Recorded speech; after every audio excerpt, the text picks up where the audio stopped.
Good morning. I will take roll. Let the record reflect Commissioners Decker, Goldsmith, and Sobroff are present. Very well, and I expect Commissioner Bonner to join us shortly. Commissioners and all on the screen, but the board secretary, please keep your microphones on mute while we proceed with the meeting so there's no background noise. I'll note for the record, Commissioner Figueroa Villa continues to be on medical leave, and of course we wish her well. As I stated at last week's meeting, last week was an effort for all of the commissioners, the department, commission staff, and the public to adjust to this new system we are using for meetings. We've made a few adjustments today that you will observe throughout the meeting that hopefully will allow this to proceed more smoothly. Today, the agenda will consist of the report of the Chief of Police, then public comment on that, the regular agenda items with public comment on those items, and then general public comment, and then the closed session items. We have been advised procedurally that when the commission holds a special meeting, general public comment is not required. That's why last week I gave leeway to all the speakers addressing the chief's report to speak on matters that were outside of what he presented because it was not anticipated we would have general public comment that day. Again, last week's meeting was a conscious effort to have a small agenda in an effort to transition to this new format. But it was not our intent at the time that all meetings be designated special. But now that we've been told that all meetings held outside of the commission boardroom should be classified as special, we will do so. And while that may be the case, and that is how we're required to designate the meetings, it's not the intent of the commission to exclude general public comment from all meetings held during this stay at home or safer at home period. So even though this is a special meeting, we'll proceed with general public comment today. In the future, the agendas will return to our standard format, but again, today we'll start with the Chief of Police report. We'll catch up on the administrative matters that have accumulated over the last few weeks. We'll have general public comment and then return to our closed session items. The public can participate in this meeting in one of a number of ways that are outlined on the front page of the agenda. One can call in to the phone numbers listed and listen, but there's no opportunity to participate and to provide public comment if you call in to listen. You can submit written public comment to the email address policecommission@lapd.online. You can log into this Zoom account where you can watch the meeting as well as participate, or you can call into this meeting on the number listed on the agenda and press *9 if you want to speak on an agenda item. As we proceed today through the agenda, I will make an effort to clearly announce the specific item we are addressing. You should also see it on the screen. The queue for public comment on that agenda item will begin once that agenda item is called. So Madam Secretary, at this point, please lower all hands if they are raised at all. Once we begin the item will be open. When the presentations and commissioner comments are concluded, I will close public comment and the secretary will advise us how many people are in queue, and then we will proceed in the order that she sees. So with all of that as a preface to the procedures we'll follow, and hopefully this will go smoothly, I'll turn to the first item on the agenda. Excuse me.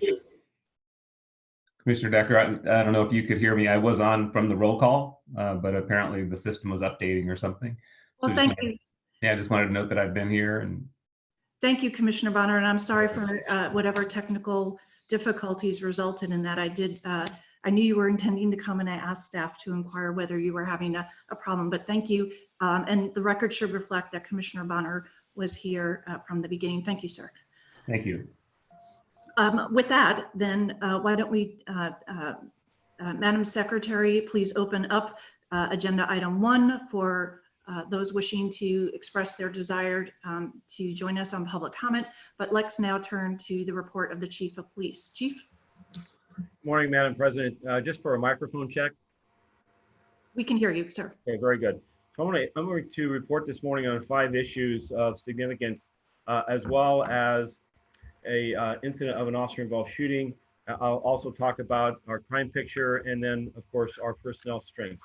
First, as to an officer-involved shooting that involved a hit. It occurred outside the city of Los Angeles on March 31st at approximately 5 p.m. in the city of Whittier, the 11,700 block of Laurel Avenue. There, officers, two plainclothes officers assigned to our Metropolitan Division Crime Impact Team were conducting surveillance in the city of Whittier. The officers were looking for several suspects who had committed a robbery in the Wilshire area of the city of Los Angeles. And as officers sat in their unmarked vehicle, they were approached by a male Hispanic that was unrelated to their surveillance, later identified as a Mr. Cesar Lopez, a male Hispanic. It's alleged that Mr. Lopez pointed a firearm at the officers, resulting in an officer-involved shooting. Mr. Lopez was struck once by gunfire and was taken to custody without incident.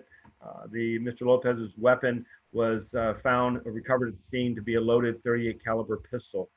Mr. Lopez was transported to a local hospital and was listed in stable condition. There were no officers that were injured during the course of this incident. Force Investigations Division responded and is handling the administrative investigation. We also had personnel from the Officer Inspector General respond, and the DA's office of the officer involved shooting team was notified of this incident. Relative to events surrounding the pandemic, I will say overall that while the situation is worsening in the city of Los Angeles as to the number of cases involving positive COVID-19, that the situation in the city of Los Angeles is stable in regards to its emergency response. There's been 5 major issues that the department has been tracking as part of our role here at the EOC and overall integrated department response. That first one being the hospital surge. I'm happy to report that the convention center, the 250 beds was established there a week ago Sunday.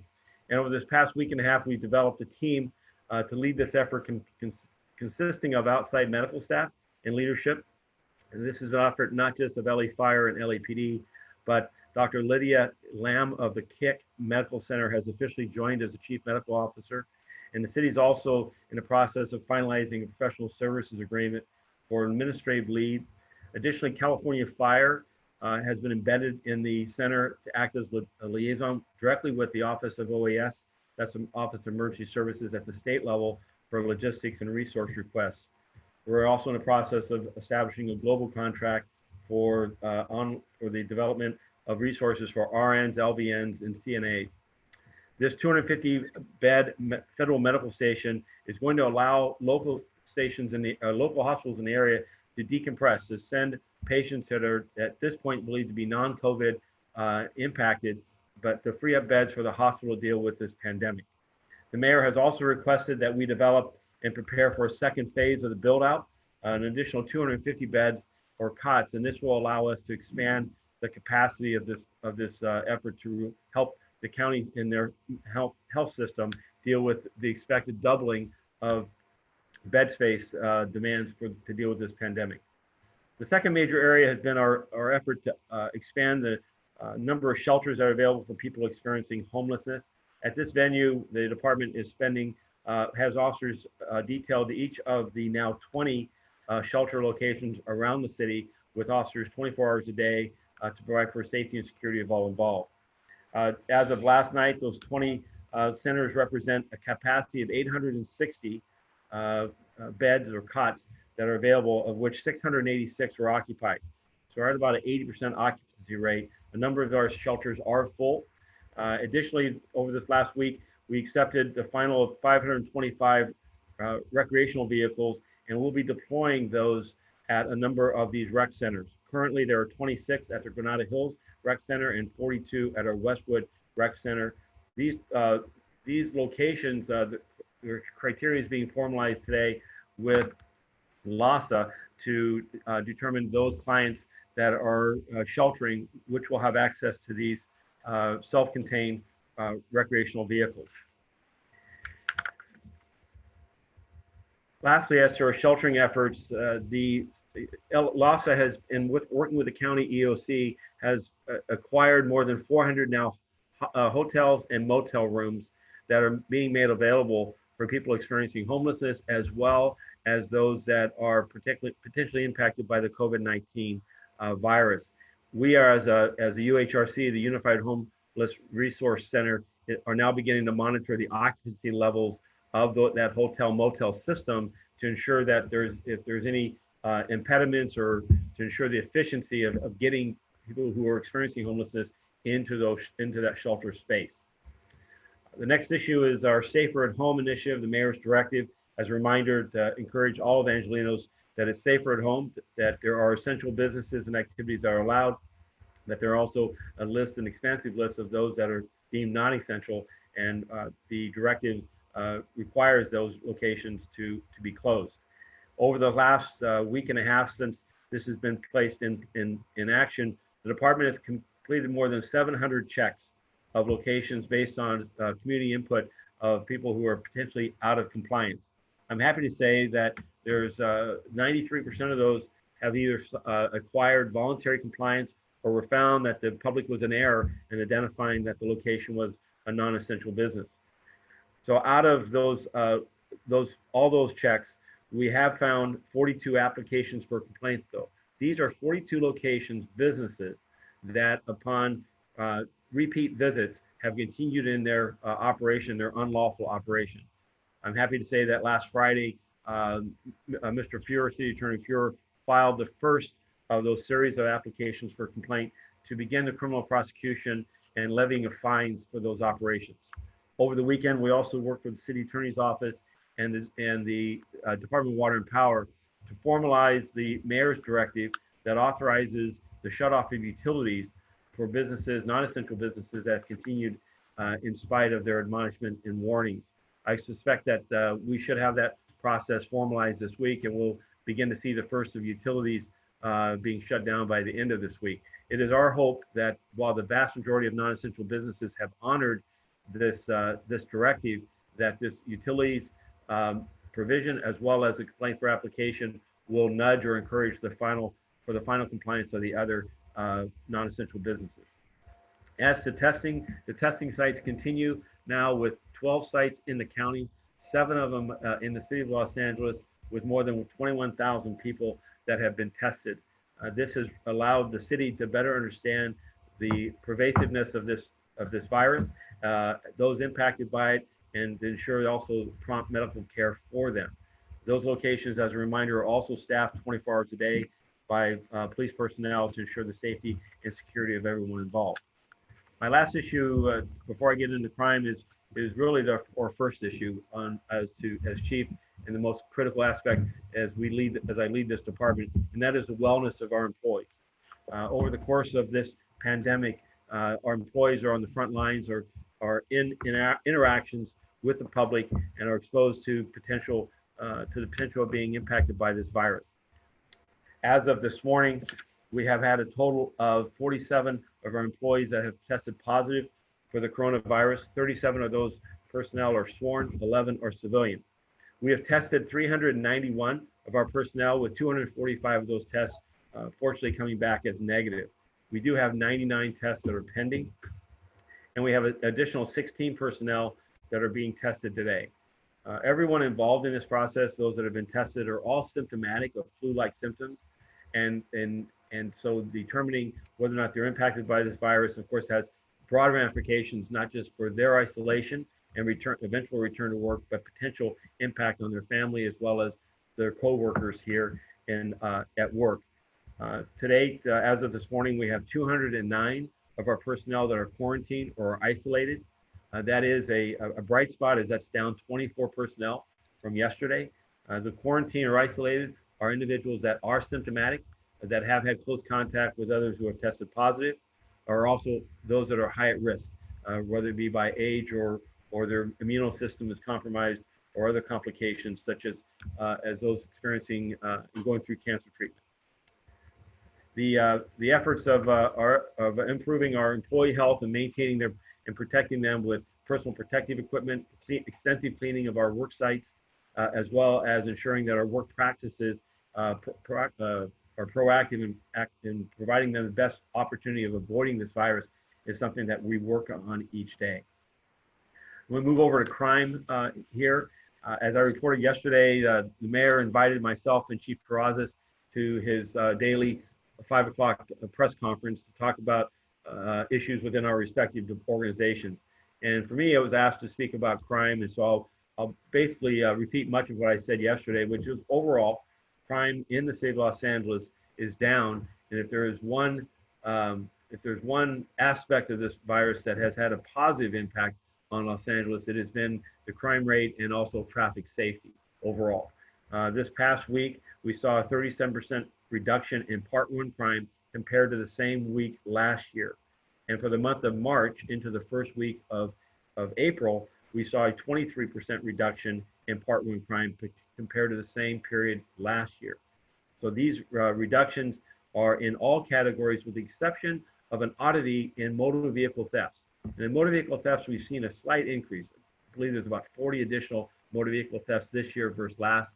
So that's bucking the trend. That we have our crime analysts now working on understanding that, how that is occurring, if it's occurring equally around the city, or if there's a particular area that's being exploited, or there may be some aspect of this pandemic that is facilitating those that crime rate. I will say that as I monitor the crime rate about the country, is that we are in step with many of our peers in major cities across America as seeing these reductions. And with that, we're also very concerned about two aspects. One, most importantly, domestic violence and intimate violence between family members that are now find themselves at home for extended periods of time, and domestic violence survivors who may feel trapped or isolated from those that would prey upon them, their family members and others.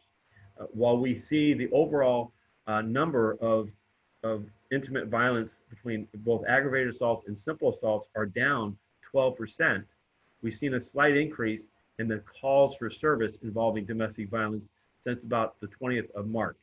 So we're paying close attention to this, and I've also called for a virtual town hall with domestic violence advocates and those that help and deal with survivors to help them through recovery, to have a town hall to hear what they're seeing on their helplines and their shelters. We're beginning to hear reports that our shelter populations for people experiencing domestic violence are full, and that we need greater capacity. It is my intention to ensure that LAPD stands and protects victims of domestic violence, and also ensure that our DART resources and all the other strategies that we have on this issue are fully engaged, and that if there's been any, or if there are any impacts by this pandemic, that we make adjustments to protect these victims. Last issue is commercial burglary. We have heard increasingly about seeing board-ups of stores and businesses around the Los Angeles region.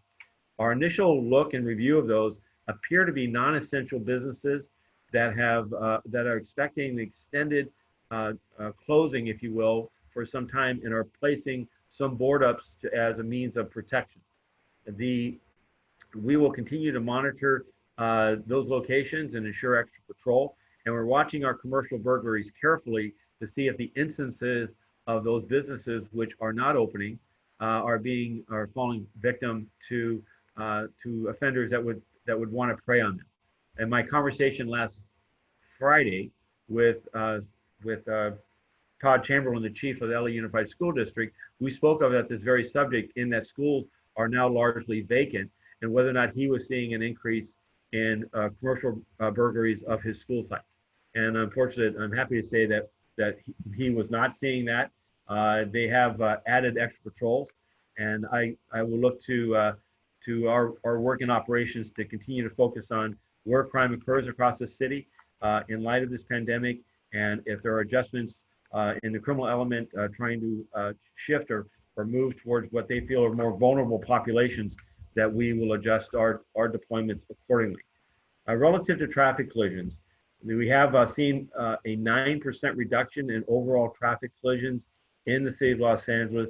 That's more than 1,300 fewer traffic collisions reported today than a year ago. These stats are as of the end of the 28th of March. DUI collisions are also down more than 23%, with both serious and fatal DUI-related collisions down 32%. Hit and runs are also down 22%, with more than 1,500 fewer hit and runs reported today than a year ago. The motor vehicles versus pedestrian collisions are down 6%. And I'm happy to say that serious injuries and death by motor vehicles versus peds are down also, with 123, the majority of those being serious injuries, versus 140 from a year ago. That's a 12% reduction. And if you go back to 2017, a 2-year period, that's an 18% reduction. One area that I need the public's help and assistance on is bicyclist-involved collisions. While we see an overall reduction in bicyclist-related collisions, we've seen an increase in the seriousness of those collisions, both by fatalities, with 3 fatalities this year versus last being 2, and 28 serious injuries in cyclist collisions versus 25 the year before.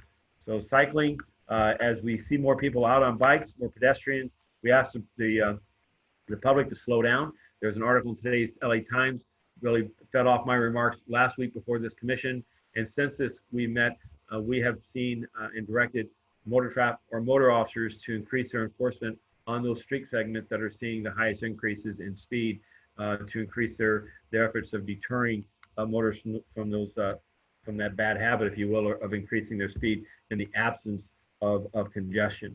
As to our sworn numbers on the department, we have 9,990 of 3,044 civilians, 394 reserve officers, and 1,724 cadets. That concludes my remarks. I'm happy to answer any questions that might be. Thank you, Chief. We'll now turn to Commissioner questions. I do have, I think, one with respect to your report on the numbers on domestic violence and your work with the DV advocates.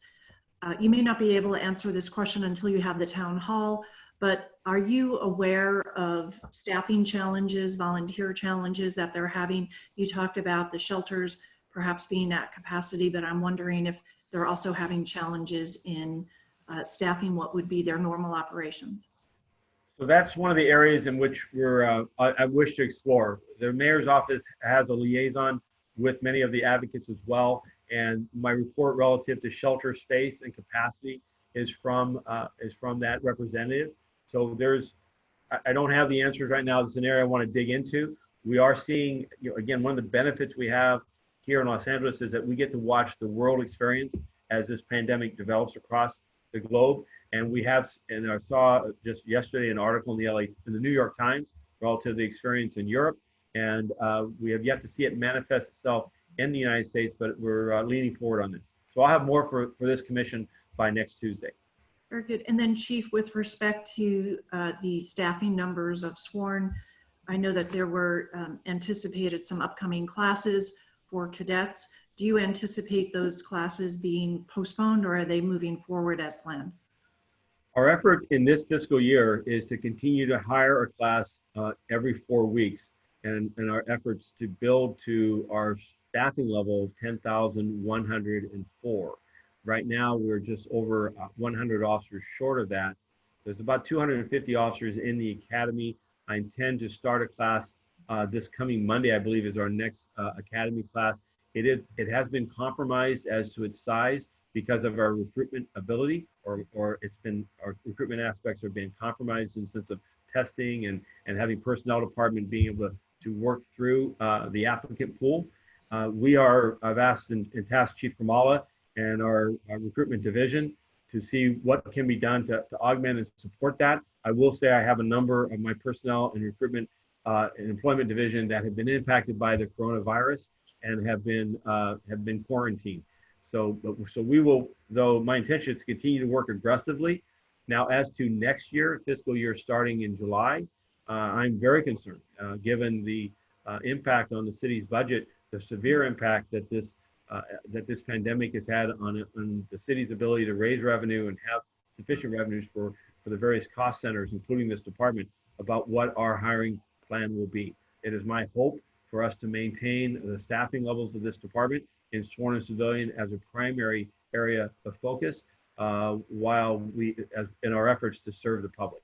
But more will be known, I suspect, as the mayor releases his revised budget proposal in the coming weeks. I've already began looking at my budget, our budget that was submitted and approved by this commission, and forwarded to the mayor some 6 months ago to look at cost centers that may have areas for, if you will, rationing or having to sacrifice to maintain our core functions.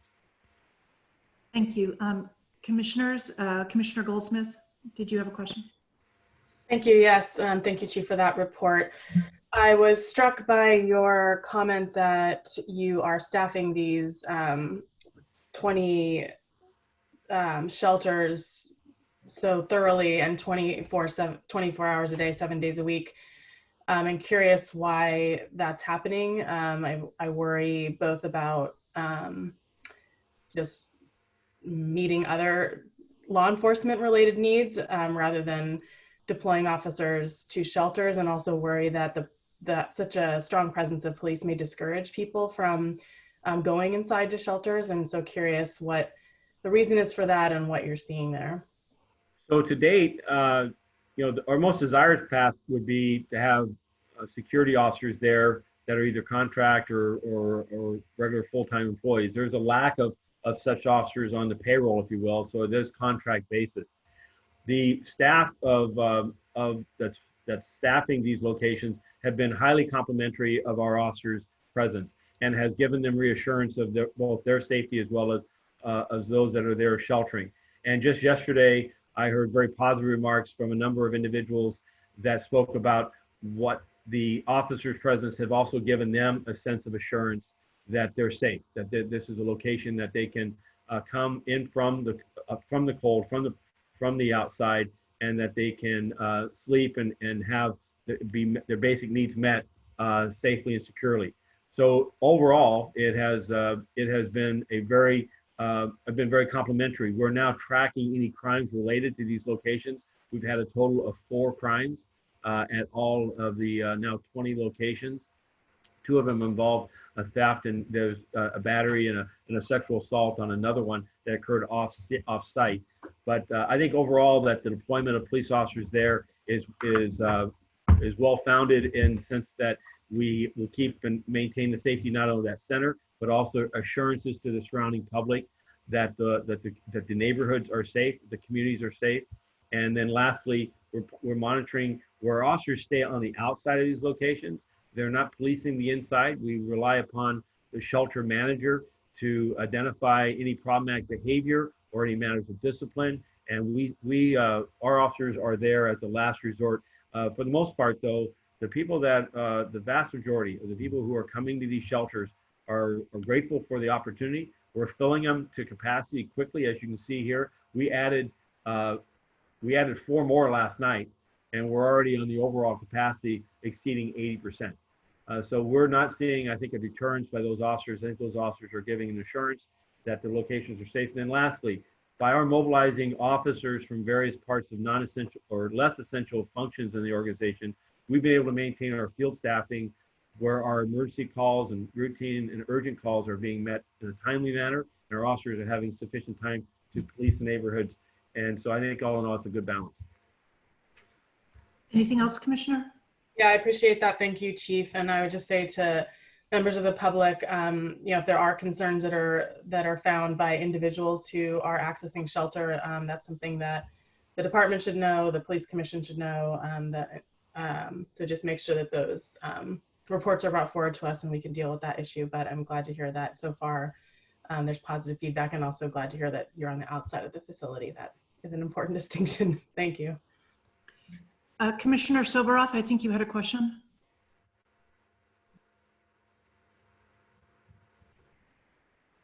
There we go. Chief, thank you for the report. As we were speaking about last week, and I think nationally as well, people are staying in place. They are generally doing what they're supposed to do, and that's take responsibility for being safe and keeping others safe.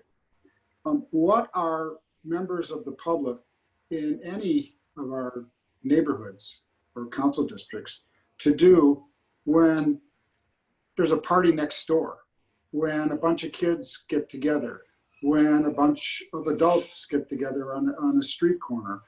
Is this something that that people should feel comfortable in calling the police about if their neighbors are having a some sort of party or something that is not in the spirit of taking care of each other. So you're right. To date, most Angelenos are practicing good social distancing or minimizing their interactions to only essential duties or essential activities, including the not hosting large parties or gatherings. This is not a time while children are experiencing certain birthdays or certain holiday celebrations. Now is not the time for large gatherings. What I'd ask the public to do is, yes, they can call the police department. Yes, we will respond and make an admonishment and give direction relative to seeking compliance from these gatherings in people's homes.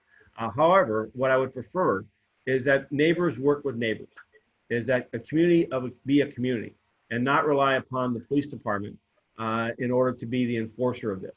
The enforcer of this needs to be each individual, and recognizing the complications they bring, not just to themselves, the risks they take, but the risks they put to other family members and extended family members. And as to neighbors, that we'll all get through this. This will end, and we'll be a better city for it. But in part will be because of how we act through this.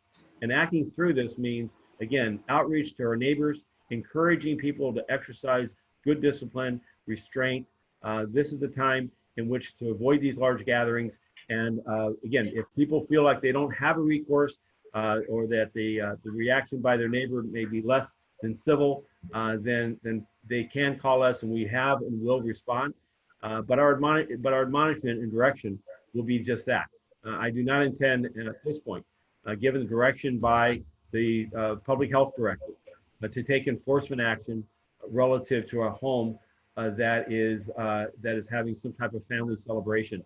I don't believe as a law enforcement, we react and will respond to community concerns in a measured and appropriate way to maintain the public's trust. Now, that's not meant to suggest to anybody an alibi or they're released from any consequences of this. I'm just asking for people to recognize that law enforcement in the 21st century should not be viewed as a hammer on these type of public health emergencies, and that the real hammer is the contract we have with one another to take care of and act responsibly.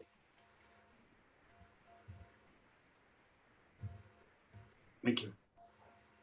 All right, very good. Commissioner Bonner, did you have questions, sir? I do. Please, thank you. Chief, you mentioned earlier some of the efforts to learn from other jurisdictions that have come before us, so to speak. But given the unprecedented nature of stay-at-home, both just in the nature of the effort itself, but also the length and potential length of the effort, currently we're anticipating going potentially into the summer, or at least up to June.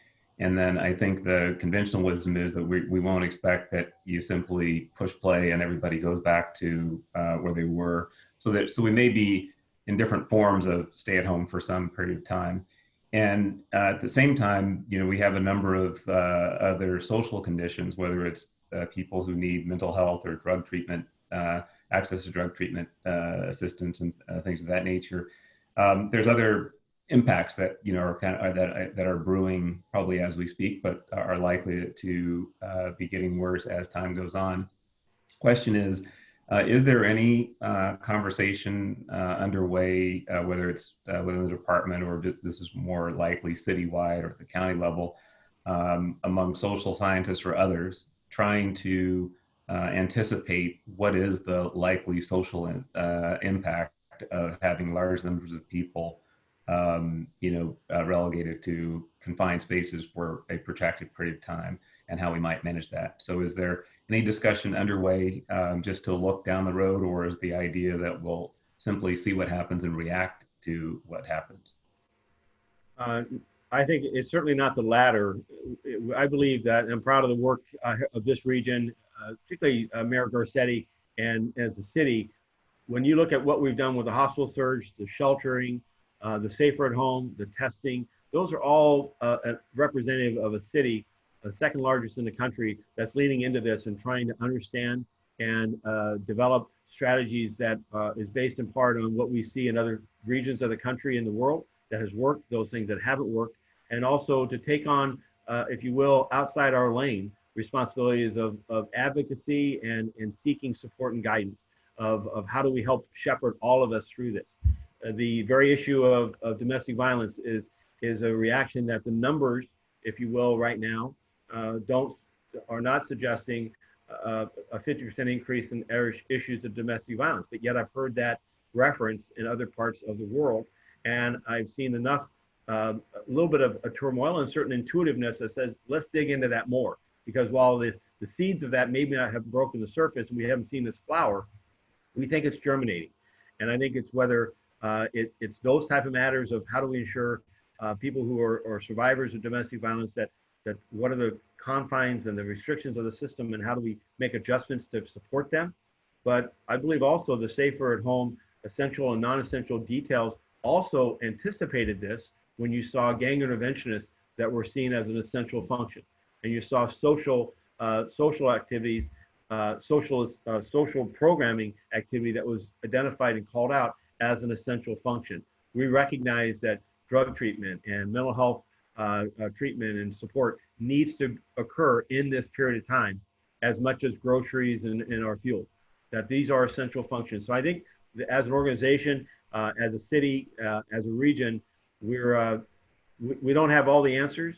And I think recognizing and having a certain humility of saying what else is on the horizon, what's developing, and having a student kind of approach of let's learn and see what we can do, and let's identify what options may be available is the best way to go through this once in a lifetime. You know, this is certainly uncharted territory for a pandemic of this extent across this very globe.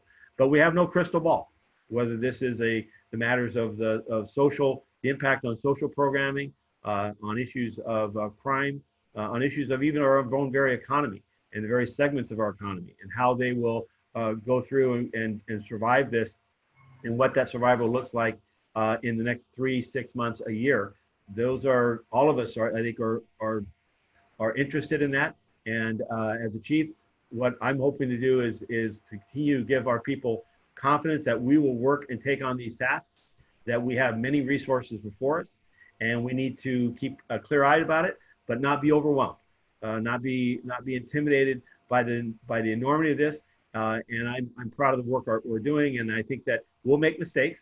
There'll be missteps, I'm sure, but we'll try to minimize those as best possible and try to do the best job for the people of Los Angeles. Thank you. I would say that that as encouraging as that is, in particular with regard to some early action in the case of those who need social services now, I think we also will need to consider the potential impacts and behaviors of otherwise well-adjusted people who are simply, where their malady is the effect of being under stay-at-home for some period of time. So that's a new dynamic that probably no one has seen before. And secondly, I'd say that part of the discussion, I think, should be about how to make sure that as whether it's stay-at-home is lifted or just as things evolve, that we should increasingly be looking for ways to not have the department evolve to be on the front line of all of these issues that in the first instance are not law enforcement issues, and the goal should be to make sure that they don't become law enforcement issues. I think you'd agree with that.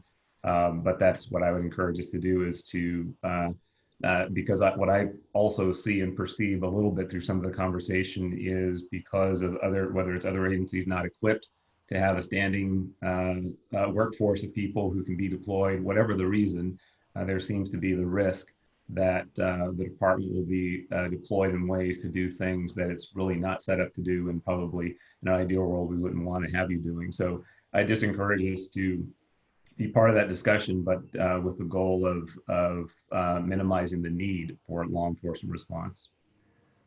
Absolutely. Commissioner, it's been my experience that in major crises of disasters and sudden surges of uncertainty, that first responders, law enforcement, firefighters, medical professionals are the front line by definition, and they end up being asked to do things or required in order to save lives and restore order and give us some level of confidence that we're going to go through this ordeal. My efforts, our challenge as a department will be to continue to strike that balance where we will minimize whenever possible our engagement and leverage other resources and other responsibilities around the whole of government and the whole of community so that we can stay focused on our primary mission, which is to safeguard the lives and properties of the people of Los Angeles. Thank you. Anything further, Commissioner Bonner? No, thank you. All right, very good. And I don't see any indication the other commissioners have any further questions. With that, we'll turn to then public comment. Madam Secretary, please close the public comment period. How many individuals are in queue to speak? We have 8. Please call the first speaker. Thank you. The first speaker is Adam Smith. Mr. Smith? That's me. Can you hear me? Yes. Great. Great. Good morning, Chief. Long time no see. You're muted, but I read your lips. So I noticed that none of the commissioners asked why or even acknowledged that LAPD officers in plain clothes and in an unmarked car were operating outside the city of Los Angeles. Is this like a normal thing? Did the city of Whittier know that undercover police who ultimately shot someone were operating within their city? Are you concerned at all about this, Chief? Is this something that you condone or encourage? I was reading a little bit on the website about the primary responsibility of Metro Division continues to be to provide support to this department's community-based policing efforts throughout the city. I didn't see anything about the city of Whittier. Regarding domestic violence, an issue that is close to me and close to so many people in this city, studies show that domestic violence rates among families of police officers are 4 times that of normal families or families without police officers. Do the police commissioners, you know, known as the quote unquote civil voice in police affairs, know that those rates are among what the rates are among LAPD, and shouldn't there be other options for people to call other than to call an organization like the LAPD, who may very well employ a disproportionate number of domestic abusers? Lastly, Mr. Soboroff asked a question about the responsibility of people to keep the public safe. While he was talking about snitching on neighbors, and I'm assuming because he's mad his neighbors don't want him around, I'd like to ask how that responsibility pertains to LAPD officers. Just days ago, I witnessed 12 officers, a quote unquote large gathering according to city and CDC guidelines, crowding around each other on 3rd Avenue in Venice. Ultimately, they all left, so I'm not sure why they were there in the first place.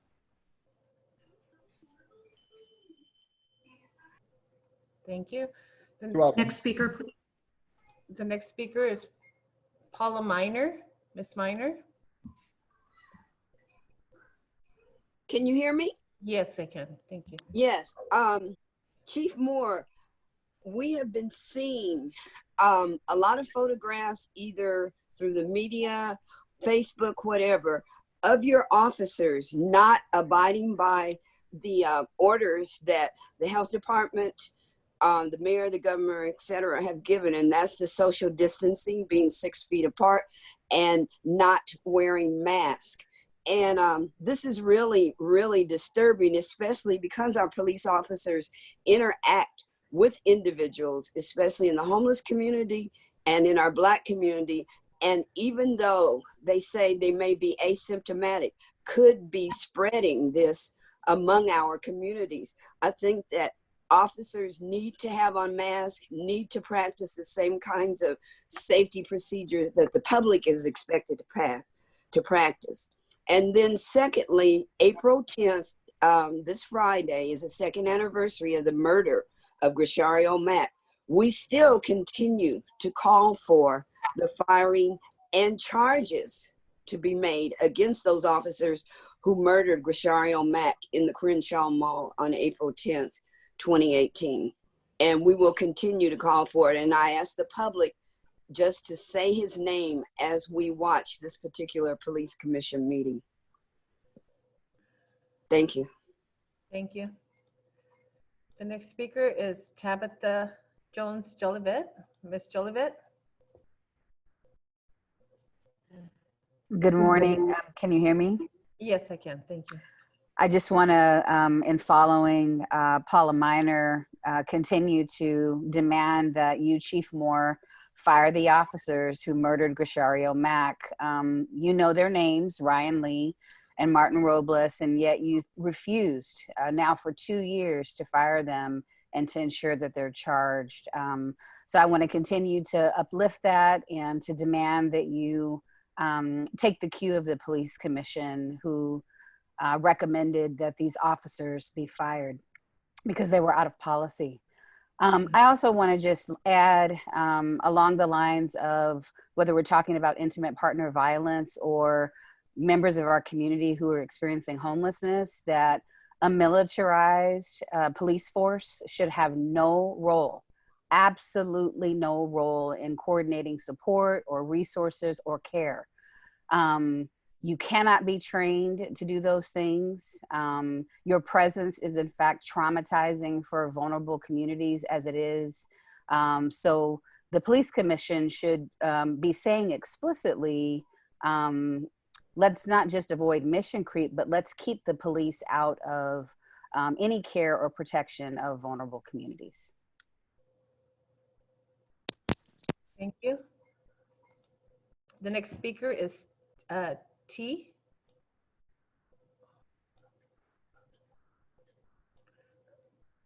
Wait. Excuse me. Okay, T, are you there?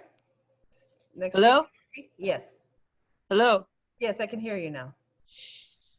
Hello? Hello? I can hear you. Proceed. Proceed to the next speaker. Hello? Hello? Yes, can you hear me? Can you hear me? Yes. Oh, okay. Good day. Ma'am, Okay. if I may make a statement before you start my time, can you stop the time for a moment? No, please proceed with your public comment. Okay. Can you start it over, please? We started it when you began speaking. Please continue. Okay, well, my time was cut last week. Can you please just start it over because I need to make a comment.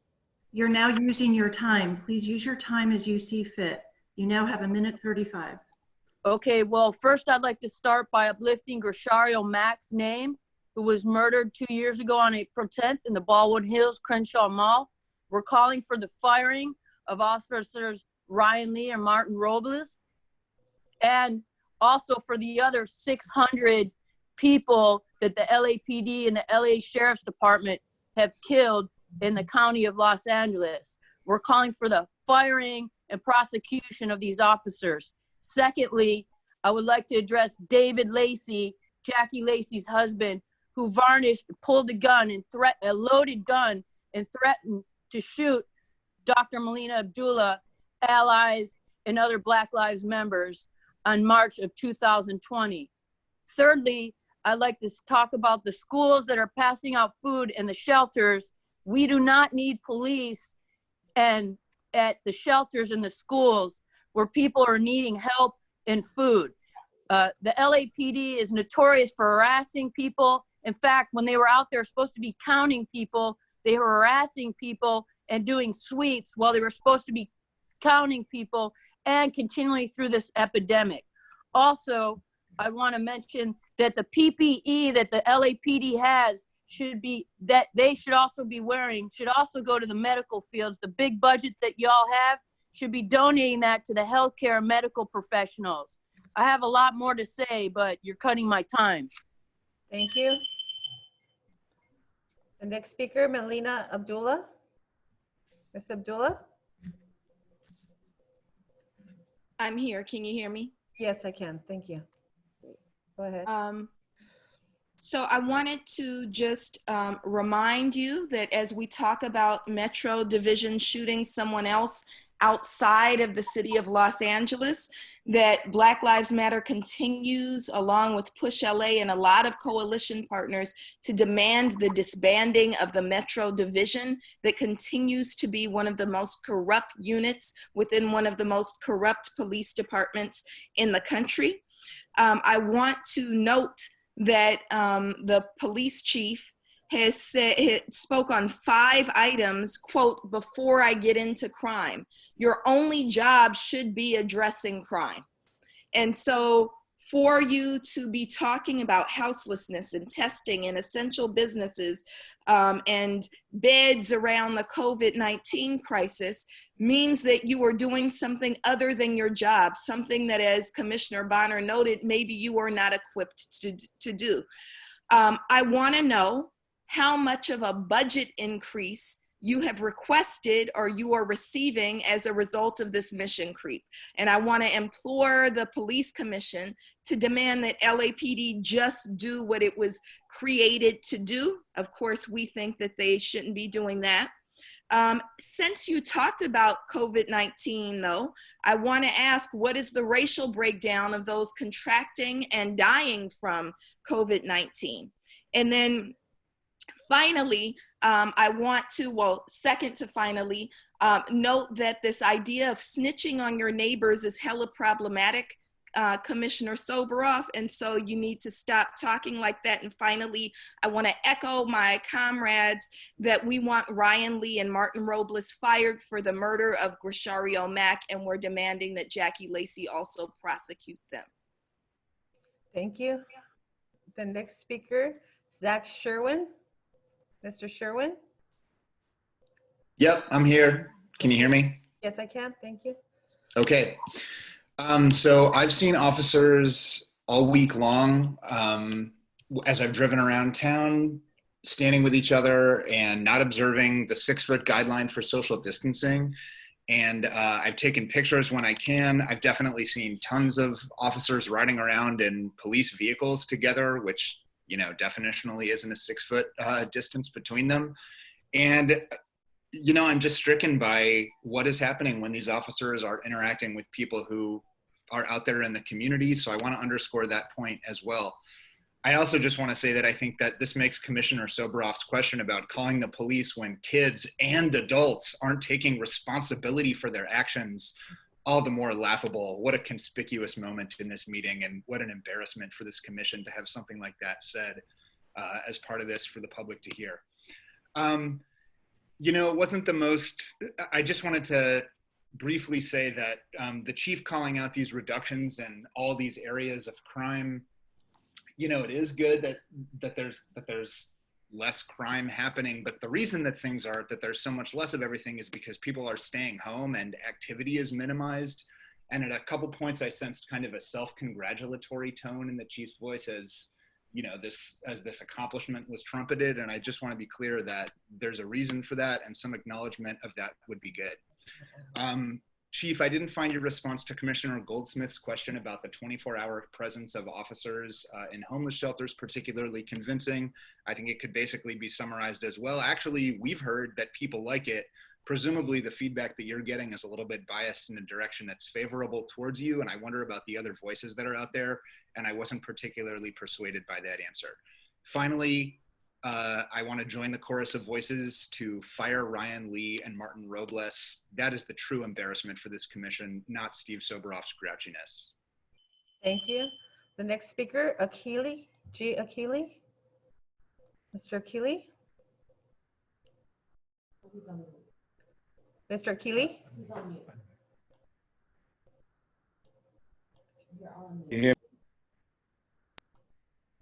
Can you hear me? Yes, I can hear you. I can hear you now, sir. All right, I come before you once again and discuss an outrage and demand justice for the families and police accountability. I'm outraged that the commission has ruled that the murder of Grishario Mack was out of policy and that there's no disciplinary action been taken. This idea of recommending training, that's what you do when one of your officers runs off the road or when they fill out a form incorrectly. We want those officers fired for the murder of Grishario Mack. taking no disciplinary action reinforces the perception and the public that there's no accountability for when police do wrong things, like murdering a person who committed no crime and violated no policies, and there's no accountability. And so we are demanding that Ryan Lee and Martin Robles be fired and that they be prosecuted. And finally, once again, we want to revisit the scandal that the LAPD, using the gang database and the over-policing of and the over stops for Black people, be ended. We've called for this now for a number of months, ever since this incident happened, and there's been no particular action. And worse than that, we think that you all are trying to cover this up by allowing time to kind of take it off the headlines. We demand an end to the use of the gang database, that the Metro Division be disbanded, and that those police that were involved in the using and lying on people be fired. Thank you, sir. The next speaker and final speaker is Jaime Garcia. Ms. Garcia? Hi, can you hear me now? Yes, I can. Thank you. Okay. So, you know, a lot of heroics happening on this kind of report back from the chief of police. And I wanted to kind of go back to what Bonner was saying, and I wanted to kind of start with identifying that nurses are being fired and doctors are being fired if we speak at all about the conditions in the hospital, right? So let's just put that straight and clear about how real frontline workers are being treated in this crisis.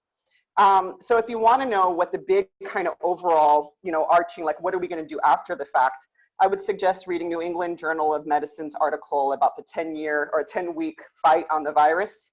And then also take a look at the American Enterprise Institute, an article issued by Scott Gottlieb around kind of this coming back from the virus. The interesting things about this is the context of war, constantly at war with everything. So now we're at war with the virus, right? But in the American Enterprise Institute's article, data collection, public health surveillance, and investment in big pharma is the future. So you want to know why Chief Moore is so invested, right, in understanding where the hospital beds are, understanding what testing is going on, because public health surveillance is going to be the wave of the future. It's going to be how each person is now legible to the state, and law enforcement will be an active role in that. So we are monitoring that and we are tracking that as a Stop LAPD Spying Coalition, and particularly as a nurse. So let's not fool ourselves right now that we have always been in a public health crisis. This is not a moment in time. It is a continuation of history. It's only that the elite, those with money, job, and housing now are being impacted by a virus that is very contagious. Do we care to stop the city? Do we care to institute emergency infrastructure, emergency equipment, when as a nurse, I can tell you for sure, this has always been a problem. Yet these people have had congestive heart failure, they've had diabetes, they've had. Thank you. And that's a final speaker. Thank you. We'll now turn to the regular agenda items, and we'll turn to item 2A. Commissioners, I'll note that items 2A, B, and C are donations that the request is that we transmit them to the mayor and city council for review. So first up is regular item 2A. This is a matter relative to a contract for an individual who helps the department obtain grants. I'll open it up to commissioner questions in the context that I did ask commissioners, to the extent that there were minor questions, if they could be asked in advance of this meeting, to do so in an effort to try and limit the number of officers that have to be available given this particular crisis we are encountering. This is not an effort, commissioners, to stop questions, but to allow the meetings to be on the broader issues affecting the department and our decisions here. Again, that's not to stop questions from happening from commissioners, but to hopefully limit the number of department personnel that have to be available for our meetings until we're assured that deployment and other issues are not seriously impacted by attending the meetings. With that, commissioners, questions on items 2A. Any questions? Okay. With that, Madam Secretary, please close the public comment period on this item, item 2A, and open it up for public comment, please. How many people are in queue, Madam Secretary? We have 2 people. We have Adam Smith and Jaime Garcia. I'm sorry. Adam Smith, Ice Wallow, and Gina Viola. All right, so there are 3 people in queue. Please call them in the order. Adam Smith. Mr. Smith. Good. Hey, how you doing? So, you know, I do wish that the commissioners had questions about $30,000 donations coming in to pay a woman that's been contracted by the police department for years now. I can understand President Decker's wish to move it on, and so I won't talk very long, but if commissioners do have questions, you're asking them to ask outside of the meeting. That seems not very good if you're supposed to be the voice of civilians affairs in police affairs. And I don't know, Mr. De La Guerra, is that like a violation of the Brown Act to encourage questions to not happen in a public forum when you're talking about an agenda item on a public meeting? Peace.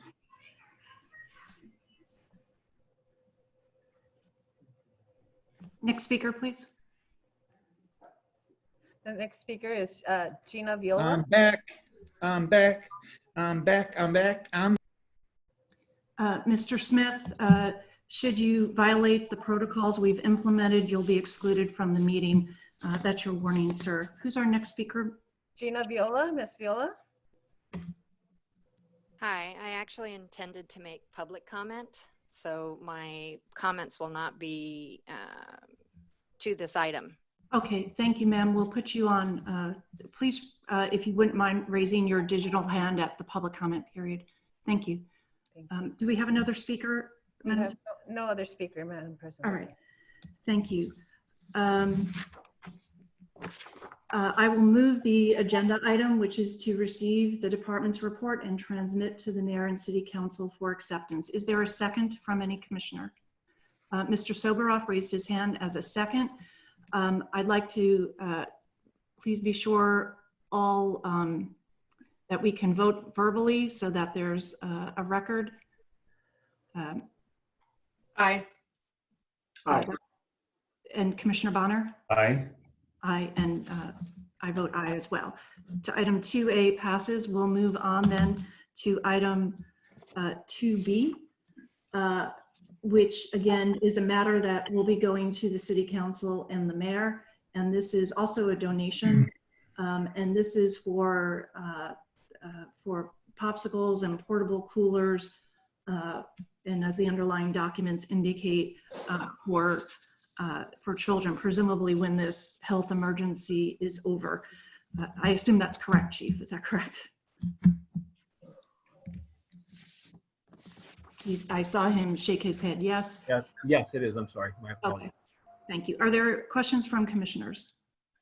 No. Yep. Yes. Commissioner Bonner, please go ahead, sir. Yeah, I don't know that it's actually, I had a question, as you noted, we spoke yesterday with some of the staff on some of these items, and I just wanted to comment really on the nature of the question and my perspective on this. My underlying concern was the appearance that we had a manufacturer of a consumer product, in this case, the manufacturer of Otter Pops, that was providing these freezers and the popsicles for use in this program, which is, I think, very well meaning. And the concern was that the department not evolve into a marketing arm of a consumer product manufacturer. And so in talking with Deputy Chief Choi, I was able to get both his assurance that there, in fact, is no expectation or assurance of exclusivity in this regard, so that this program, as it continues, the department, I think, will be free to seek and receive other brands of popsicles and things of that nature that may be appropriate to distribute in a similar method. So I just wanted to underscore that that element of thinking, so that we're clear that going forward, that expectation not set in.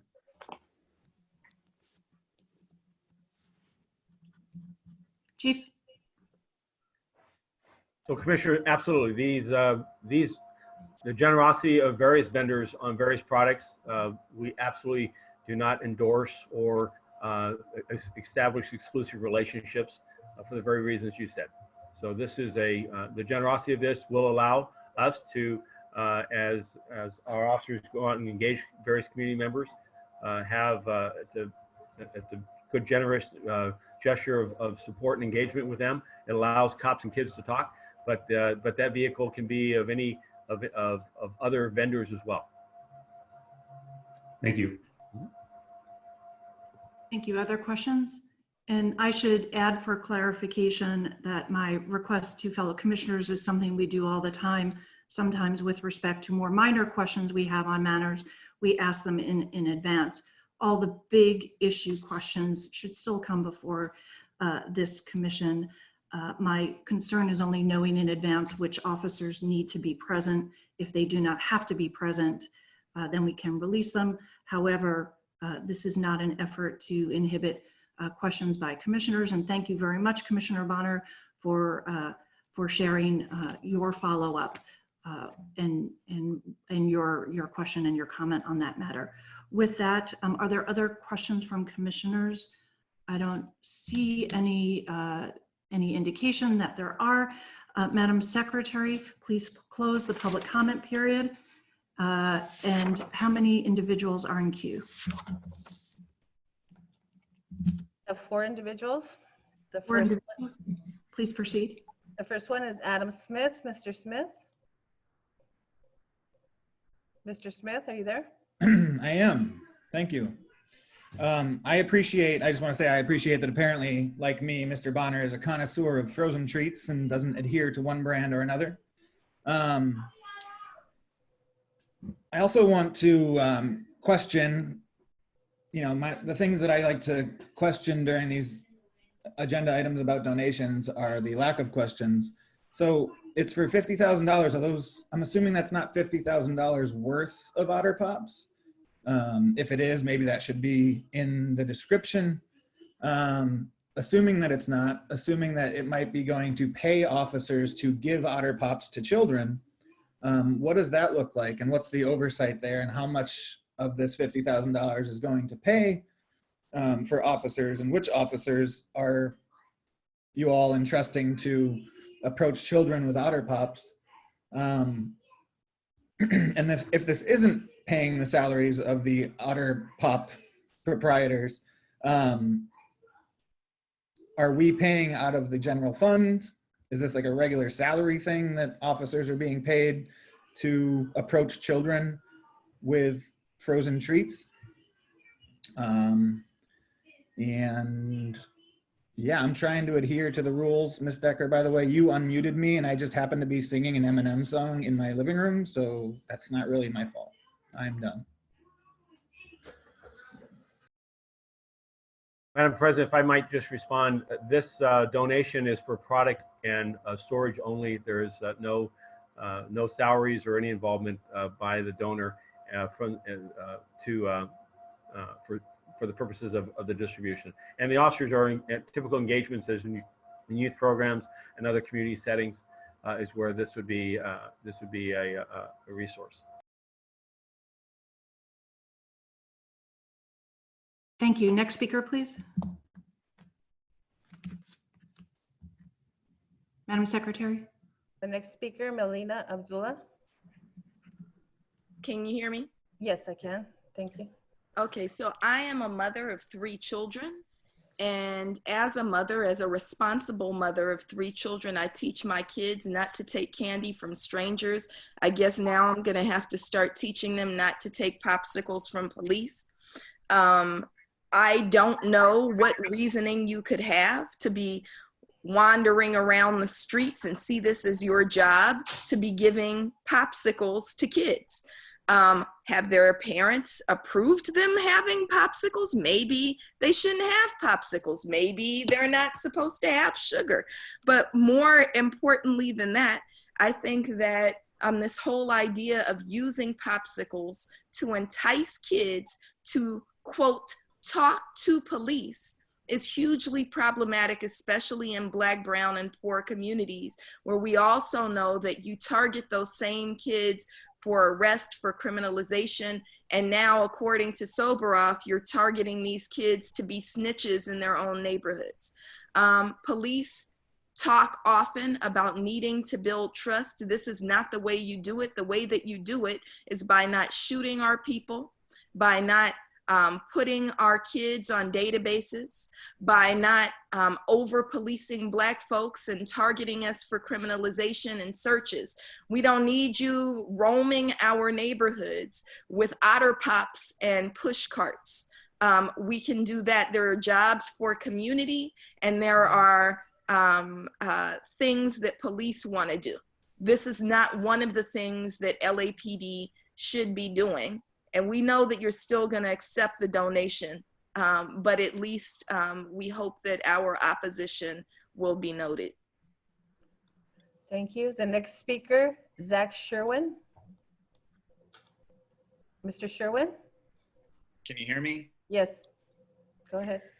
Okay, so just a $50,000 donation for popsicles and popsicle freezers, and with this cutesy name of Pops for Cops, you know, I find it like unseemly and even a little sinister in light of the life and death, you know, the context of the life and death matters that are brought up by one community member after another in these meetings, and also COVID-19 in general. Like, why are we lavishing so much time even in this meeting on devoting an agenda item to it and having this conversation about it? Like, it's getting so much time. There's so much more to talk about during these meetings. And the fact that, you know, the board members are talking about this when nobody says anything, when one community member after another calls out that the chief hasn't fired officers Lee and Robles in the murder of Grishario Mack, and when like public comment got cut off last week and we're making time for these smaller agendas, I find it offensive and infuriating that we're spending time on this. Finally, I think the program should be called Pops from Cops, if you're going to call it anything. The fact that it's called Pops for Cops doesn't even really make sense. It makes it seem like the officers are going to be eating the popsicles. And finally, Ms. Decker, I'll just say, I don't find it particularly reassuring that you add that this happens all the time, that you ask commissioners to make comments and ask questions in a place that the public can't see. To me, that even further underscores the point that this should all be happening where we can see it. Bye. Thank you. And the final speaker is Mike H. Mike.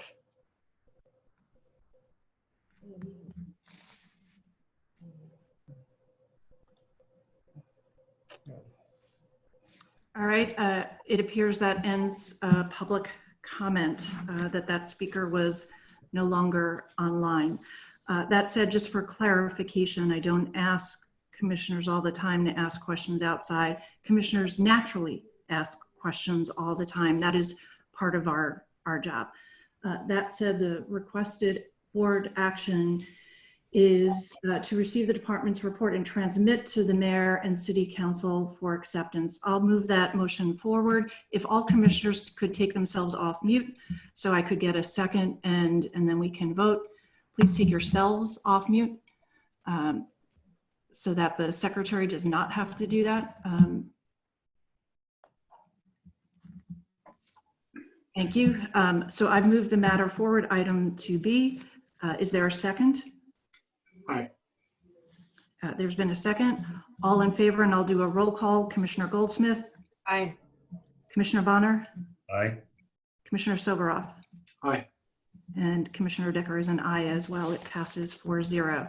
We'll move on to the next agenda item, which is item 2C, which is relative to the donation of a 6-horse trailer for use and I understand from reading the underlying materials that the prior trailer had been damaged in an accident, necessitating the department needing a replacement trailer.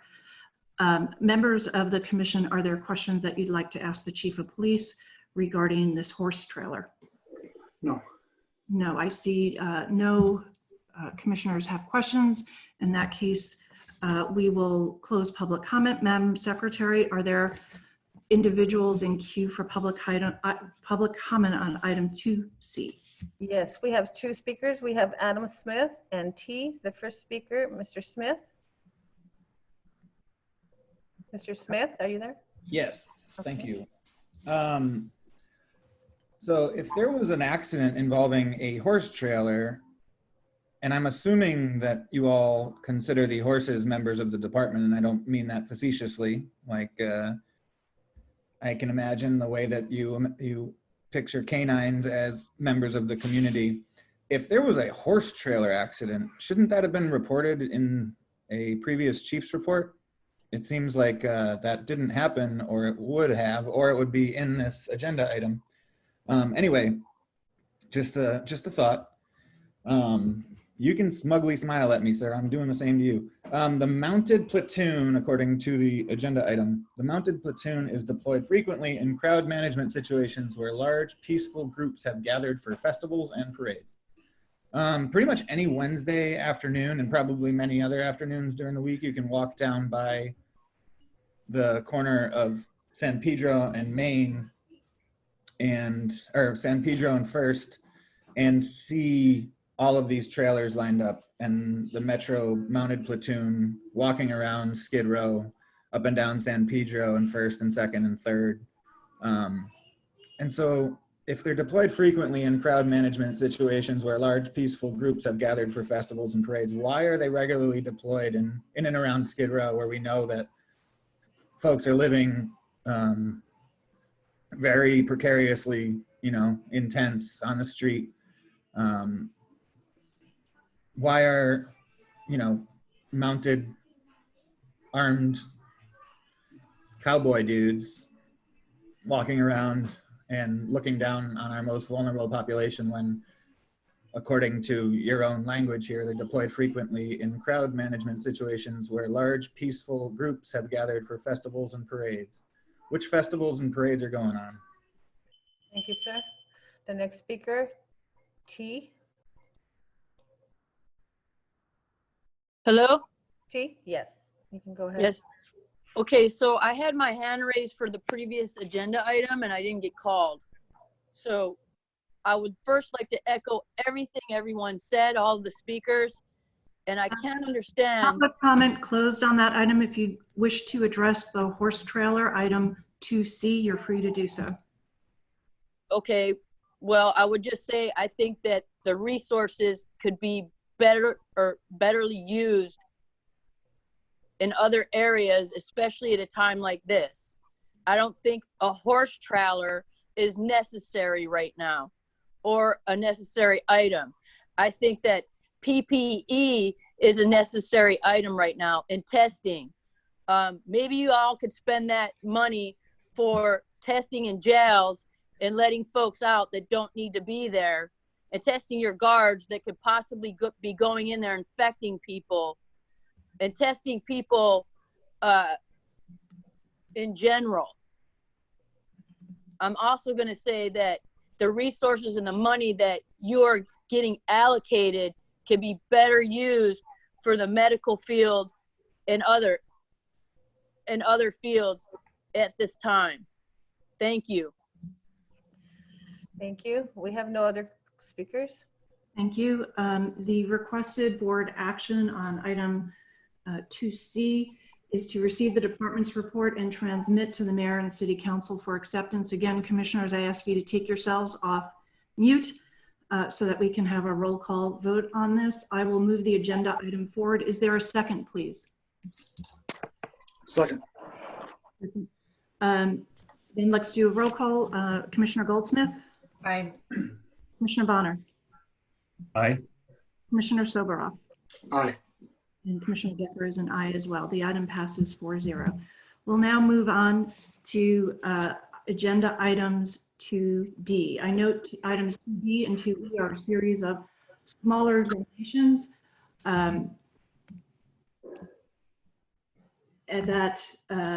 are listed in the agenda. We'll take item 2D first. Commissioners, are there any questions on item 2D? 2D. Yes. Mr. Bonner, please proceed.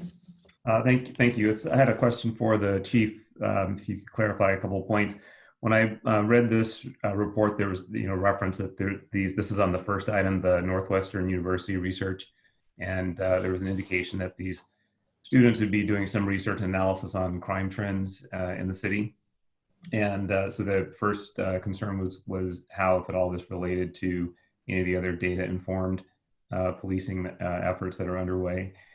Can you clarify, one, what is segment analysis? That's one thing I understand is an important part of this that distinguishes the work that's going to be done, and also confirm that that it won't include any offender-based elements of their work. So thank you, Commissioner. And I saw also the copy from Commander Byrd, his response back to you. The Northwestern University, each year they have given us research such as this by their graduate students on a topic of interest, mutual interest between the university and the graduate program and the LAPD. This year, it's the street segments. Street segments are, take between 1st and 2nd Street, San Pedro Avenue. That would be, or San Pedro Street. That is a segment.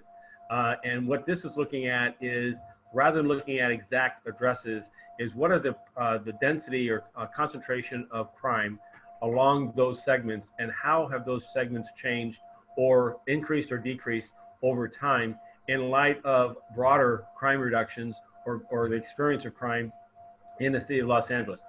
In identifying those, the idea is to understand in those segments that are not seeing reductions in violent crime, not seeing reductions in overall crime, what are some of the underlying factors that may be contributing to that? Would it be, for instance, problematic businesses or locations? Is it poor lighting, poor designs? What is the nature of the location that is not, so that segment of the community is not seeing the types of successes that other parts of the community are seeing? And the idea there is to then challenge the local command, working in a community policing partnership, collaborative effort at all the stakeholders of that segment of what could be done to help improve the quality of life and lower the manner of crime. This study is one that's limited. It's a snapshot in time. It'll go through this one area of analysis, and it complements other similar analysis that we're pursuing, whether it be through other universities or our own local individual efforts ourselves. So there is no one study on crime, and this is yet another complement for that. It affords us the ability to support a university as they go to develop future research professionals in the field of study, and it also allows us as a department on a very low threshold of cost donated by the foundation to get valued insight and independent observations and research recommendations for us to either dig further or to try to understand and act on. So we've done this. This is crime. We've done it on deployment. We've done it on risk management issues. This year is just on crime. Thank you. Can you also just clarify whether this was the need was identified by the department, or whether it was one that the department identified outside and accepted by the department? And also, what kind of controls would be in place in a study like this to make sure that it stays within the constraints that you? And Chief, before you answer, I'm sorry, Commissioner Bonner, someone on the line who has an open mic, there's feedback coming. I wonder if there's another device that's also open to a microphone. If that could be checked so that we could eliminate that background sound. It's likely to be irritating to a lot of people listening in. If we could try to check that. So I'm checking my, this is the only device I have on, so I don't think it's coming from my side, but the topic of the study, Commissioner, was mutually agreed upon. That this was working with Dr. Iris, who, by the way, he's been with us in doing various item studies, I think for about a decade. So each year we meet and we come up with what is mutually agreed upon as beneficial to his research students as a field of study, and for us as strategically at that point in time for us to contemplate and see what he can bring to the table. We've done this, by the way, on use of force, on use of deadly force. So everything as we go through time, they're topical. Right now, to also I want to address your offender-based aspect of this. This is not looking at individuals on this snapshot. This is looking at location-based information as to the frequency of crime and relationship to the experience around a broader area of the entire city. As that focus by street segments, as that focus then occurs, then the aspects of the role of the victim, the role of the location, the role of the offender, those are natural questions that come from what he will develop, is my sense. Yeah, and I think the final part of it was the question of controls, like how do you make sure internally, how do you make sure that it stays within that scope? So that is the partnership between Commander Burt and his leadership with the doctor over this study. We have the data that they access. They give us information back. We talk regularly. We will keep. He's a responsible researcher.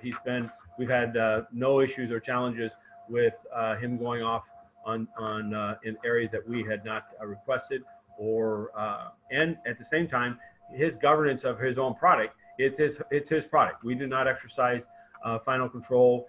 He has the independence to look at this data as is described here and to come up with his findings or his students' findings and recommendations.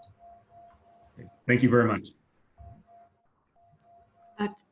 Chief, I have a general question regarding some of these donations that may be listed in D but might also be in E. Some of them are for events. Some which have happened, I believe some of which are upcoming. A lot of events are obviously being canceled right now due to the health emergency. To the extent these events do not take place, I assume but would like verification that the money is then returned or never accessed from the foundation, and that it could be reallocated for other purposes, correct? That's correct.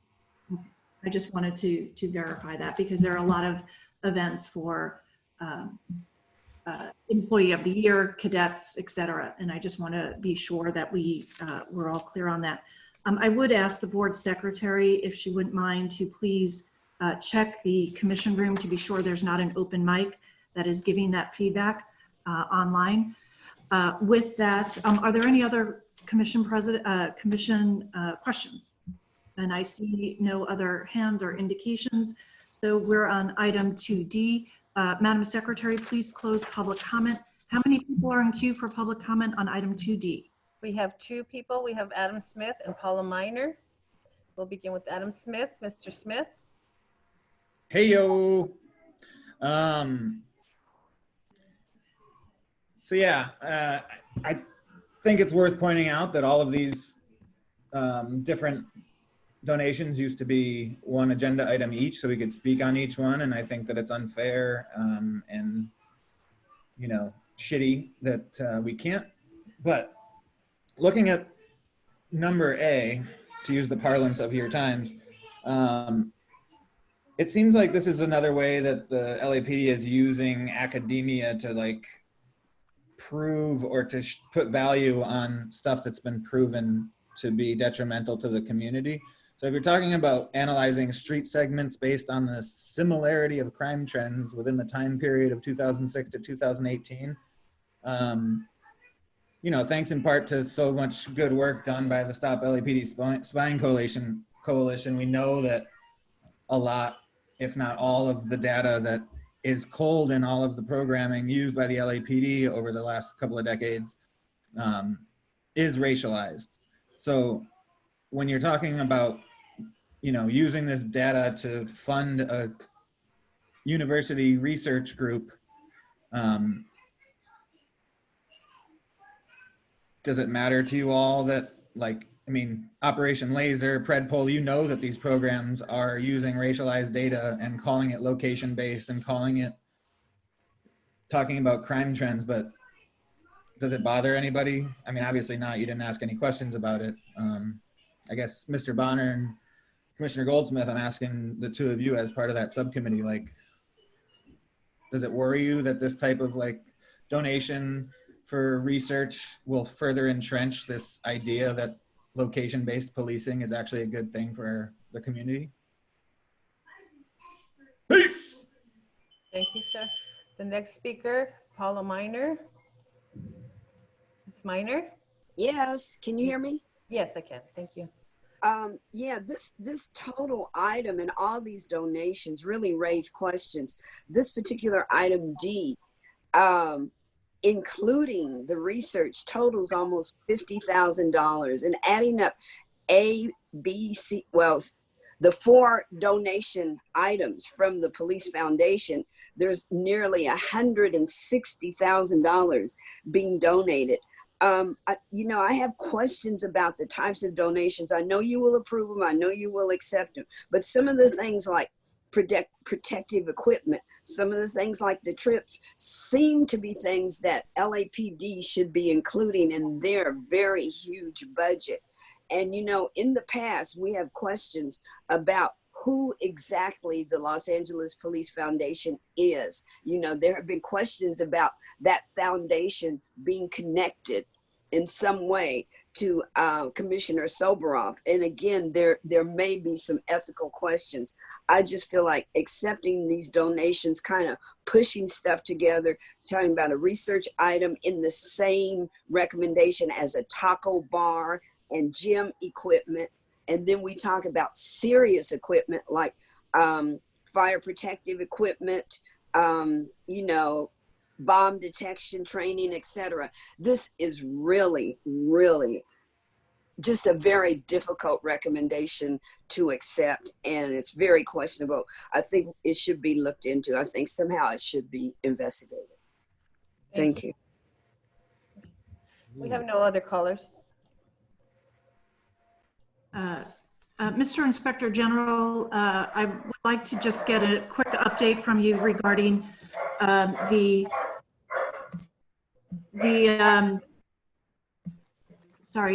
status of the Inspector General report on donations.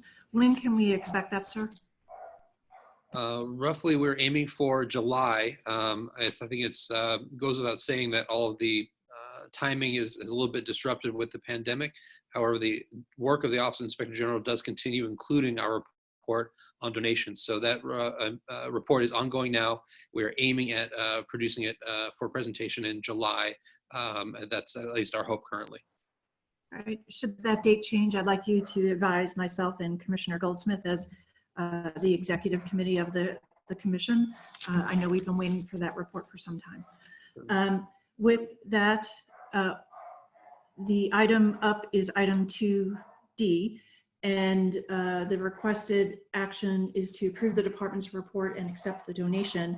I will move that matter forward again. Commissioners, if you could unmute your microphones, and I will ask for a second to the motion, and then we'll take a roll call vote. Second. Is there a second? There's a second. Commissioner Goldsmith, your vote? Aye. Commissioner Bonner? Aye. Commissioner Soberoff? Aye. And Commissioner Decker is an aye. The matter passes. We will move on then to agenda item 2, which is also a series of donations. One moment, my screen has disappeared. Hopefully you can still see me. Okay, there we go. Commissioners, do you have questions on item 2E? 2E. Any questions? I see shaking of heads. So we will proceed then, Madam Secretary, to please close public comment on item 2E. And how many people are in queue? We have one. We have Adam Smith. Very well, Mr. Smith. Mr. Smith. Hi, good morning. Great to be here.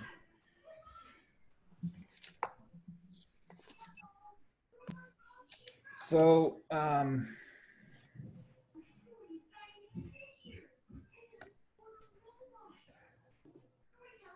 there are, I don't know, 26 donations here. I'm getting snacks. And my daughter is hungry. I'm getting snacky.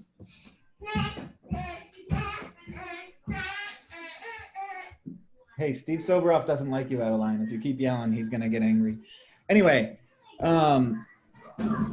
so I'm just wondering, like, when you talk about questions that commissioners have, small questions, big questions that don't come up at the meetings, do any of you ask any questions about 26 different donations coming through?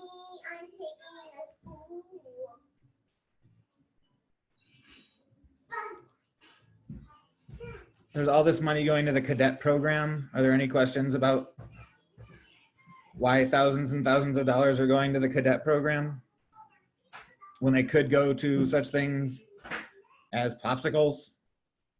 Peace!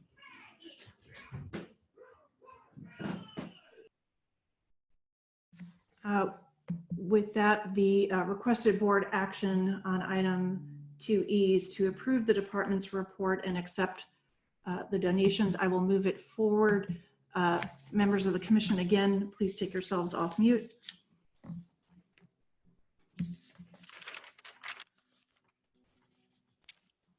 Thank you. I have made the motion. Is there a second to the motion? Second.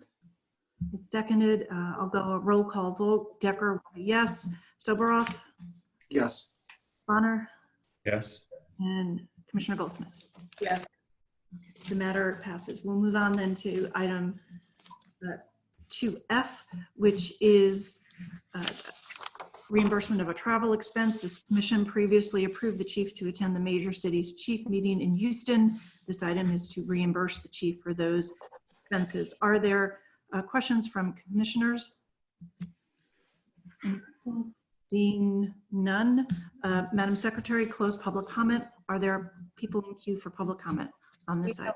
One speaker, we have Adam Smith. He's not there anymore. All right, then that will close the item. And the requested board action is to approve the department's report.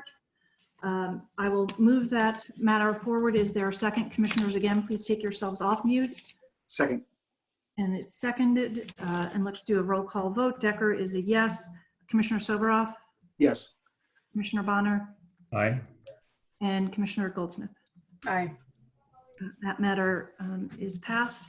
We're moving on then to item 2G, which is relative to amending a contract with HACLA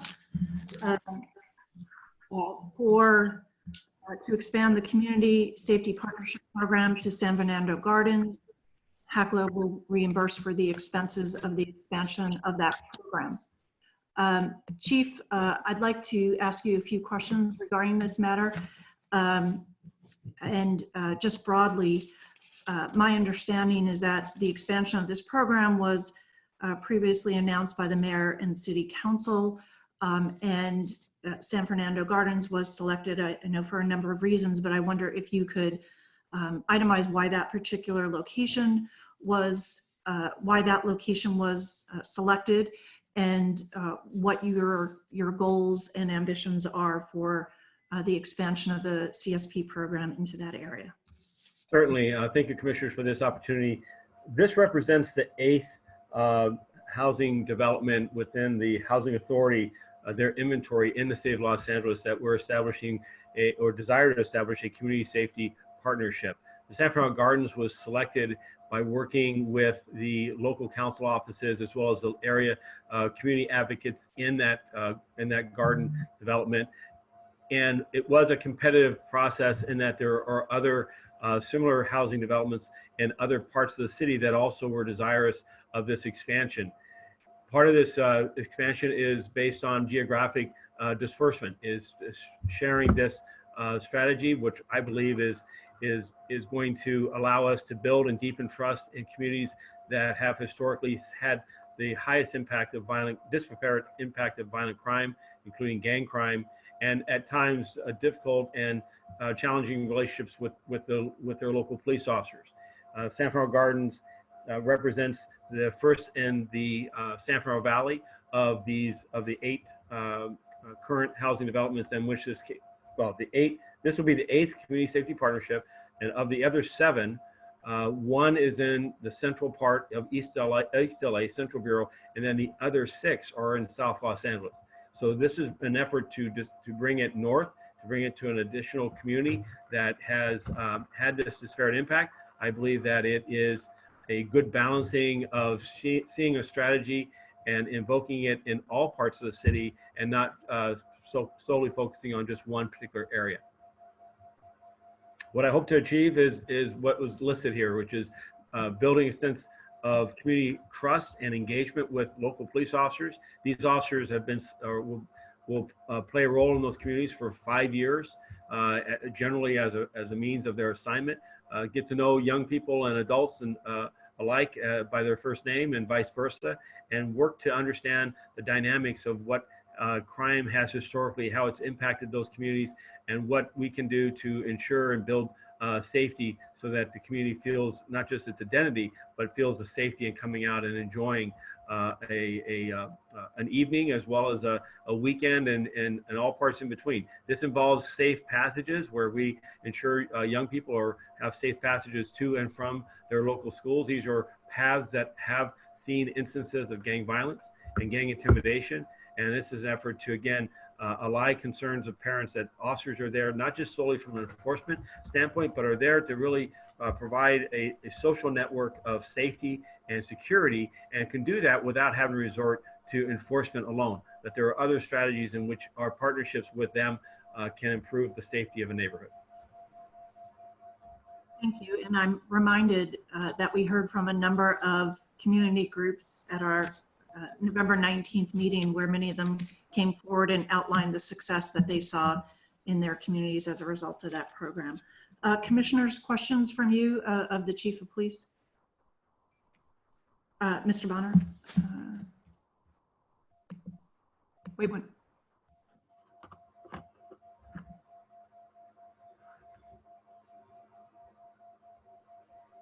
We can't hear you, Mr. Bonner.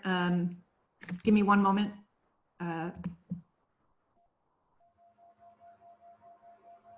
Okay. Here you go. Okay, good. I don't know if this is a question for the chief or question for maybe a question for the chair, but and it's a process question. I'm okay with the addition of San Fernando Valley Gardens and the extension of the term if the intent is that the board will have some opportunity to review or at least be briefed on the HACLA and the department study that we've been anticipating for some time prior to the signing of a longer-term memorandum of agreement. So if you could clarify really what the expectation is in that regard, I'd appreciate that. Certainly, Commissioner. The study that was recently completed by UCLA and by the researchers, we have visited upon, I believe, Commissioner Decker and one other member of the commission. I'm very encouraged and looking forward to an opportunity to publish and bring that report with the researchers before this body. This pandemic has absolutely impacted our ability. Our plan was in March was to release that report to be released by the university to this body, to elected officials, and for us to work with all the stakeholders in informing its observations, as well as its recommendations and the path forward as we continue to develop and mature the community safety partnership as a strategy of relationship building here in Los Angeles, between the Los Angeles Police Department and all the communities in which we serve. Forgive me, I would really, the study's results, I can just say I'm so impressed by, because they really are, in my view, showing the potential that this program has, and at the same time identifying with a steering committee and strategic path that there's areas for us to bolster and improve upon. And I look forward to the opportunity to bring it before you at the earliest convenience. And I would add, Commissioner Bonner, it would be my intent to add it to the agenda as soon as the report is released by the independent organization that did it. I'm not sure if we have a new timeline. Chief, if you've heard about a timeline? Well, what I would do is I'll go back to the researchers. I believe their desire was to present this in person. However, recognizing the duration of where we're at with this pandemic, and we may be in this mode of meetings for some time, I will revisit that with them so that we can get it restarted, if you will, so we can move forward. Chief, without asking you to get out in front of the presentation or that group, are you able to at least generally characterize the nature of any of the major takeaways from the study? Yes, major takeaways of the study is that the investment of resources, dedicated personnel that work in a community and building relationships, not just with the youth, but with the older adults alike, builds a cohesion that over a time, not initially, but over time, improves public safety, lowers crime, particularly violent crime, and that we have seen the nature of the study provided what's called a synthetic control. It actually demonstrated that this program in these two housing developments, in contrast to control groups that did not have the community safety partnership, performed at different rates, and that lives were saved, violence was reduced, and overall crime improved, and the return on the investment was in the millions as far as cost savings and the lives saved. And yet I will say it's not a perfect report, and I'm thankful for that, because I think it shows its legitimacy is that it identifies that over the course of the last 9 years, that the development of this program has had its ups and downs, and that it's a grassroots effort that now benefits from some greater structure and requirements as far as greater definition of what its controls and expectations as it goes out and is administered in the various developments as well as communities across Los Angeles. So there's work to be done, but there's much to be proud of, and I look forward to, again, getting this study in front of the commission very soon. Thank you. Can you then give a similar preview of what were some of the you referenced there is some work to be done. So if you can kind of characterize that in terms of what are some of the adjustments that you envision making to the program? Well, without telling all of it, I believe that before the city attorney suggests that I'm off point, I think the report references that one of the basis for doing this third extension is to start to incorporate some of this thinking. So at least if you can go that far and address what's referenced in the report, that's what I'm asking. I'm not asking to get into a new agenda item, but I believe I'm within my bounds to ask what's referenced. Well, I think the question is appropriate. I just think that the chief needs to keep it brief and not really get into the findings. Yeah, because that's really. I appreciate it. That's why I'm asking. Just give us kind of the high level, the preview, if you will, Chief. Sure. Thank you. It is for instance, it's establishing a governing body, a steering committee made up of various stakeholders to monitor and establish a governance over the actual work of these community safety partnerships. It's establishing a historical perspective, if you will, of defining the path that has gotten us here. Its ebb, its flow, its strengths, its weaknesses, to help inform officers and supervisors and commands alike as to the various attributes of these programs, what you can expect to see, and areas to what to be careful or mindful of as the program's administered.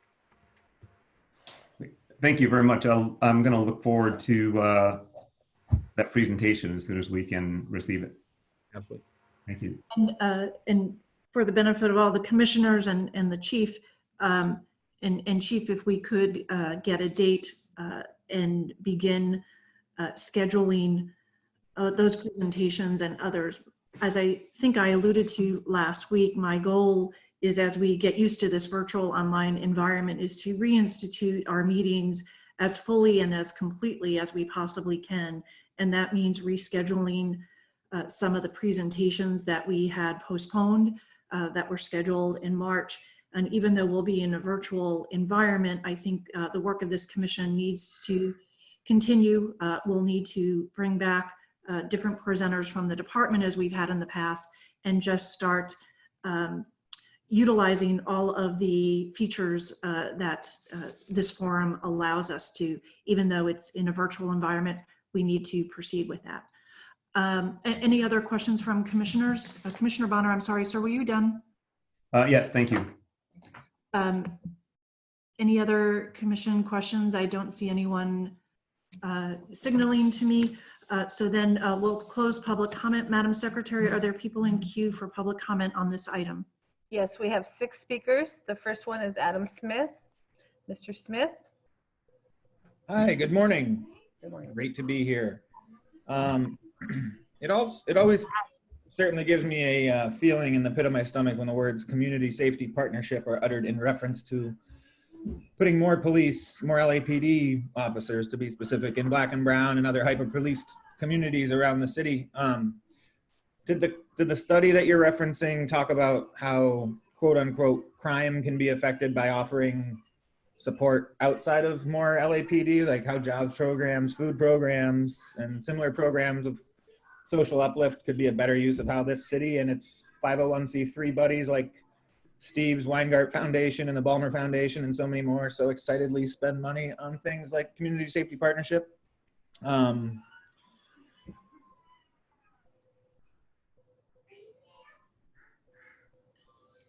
There's something else I wanted to say,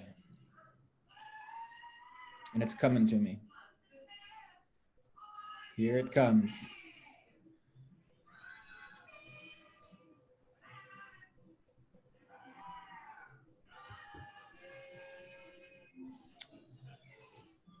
So what I wanted to say, fuck, I can't think of it. All right. Peace. Thank you. The next speaker, Hamid Khan. Mr. Khan. Hi, can you hear me? Yes. Okay. Yeah, I think this is something, the line of questioning that Dale Bonner was going to. I mean, this is, again, a whole heck of bullshit pseudoscience, Dale Bonner, that is being thrown upon us. You should ask him for the reports that were commissioned by Jeff Grantham and George Tita going back to 2010, both at UCI and UCLA, about forecasting gang violence, and on and on and on. And what we've seen is exactly how the same way Moore is speaking about it in glowing terms is exactly what we saw in 2016, 2017 about Predpol and Laser and all of these programs, that how this was the best thing that ever happened. And I think what is happening is when you link it with the other stuff that the coalition and Black Lives Matter and other folks have been exposing, the disparate impact of gang enforcement details and 5-to-1 impact on young Black folks and brown folks. What we are seeing is, and this is something that other social scientists have lifted as well, that we are moving in this direction from school to prison pipeline, and Shane Goldsmith, this is important for you to understand, into this whole new realm of almost cradle or womb to prison pipeline. Because what is happening is that through these partnerships, and this is real, this is something that people who have been researching this have been talking about it, that this is where policing is going, with the same communities who are being targeted and identified as potential gang members, as members based on pseudoscience and these algorithms and data-driven policing. It's going to be the same young folks. So we've seen how it's devastated families and communities because of gang injunctions and gang databases. We've seen the impact on school to prison pipeline. So this is extremely critical. And I know that public hearing was canceled and it'll be rescheduled on gang policing, but it is imperative that we put a pause on it and stop it right now. We can't let it continue. Thank you. The next speaker is T. T, go ahead. Hi, can you hear me? Yes, thank you. Okay, this agenda item is highly problematic. The LAPD should not be involved with the housing authority. You're already harassing, over-policing, and targeting people and disproportionately impacting Black, Brown, and Indigenous people in these communities. Also, you talk about relationship building, yet you don't know how to interact with the community. You talk about violent crime, but you don't address police killing Black, Brown, and Indigenous people. And also, we don't feel safe and secure with you around, because disproportionately, continually Black, Brown, and Indigenous people are being killed by the LAPD, LA Sheriff's Department. The LAPD has no business in housing authority. That's not your job function. And also, I'd like to know who these stakeholders are that you mentioned. Thank you. And lastly, wait, one more comment, that if I had children, I sure as heck wouldn't want the police department interacting with them in my community. Thank you. Thank you. The next speaker, Jaime Garcia. One moment.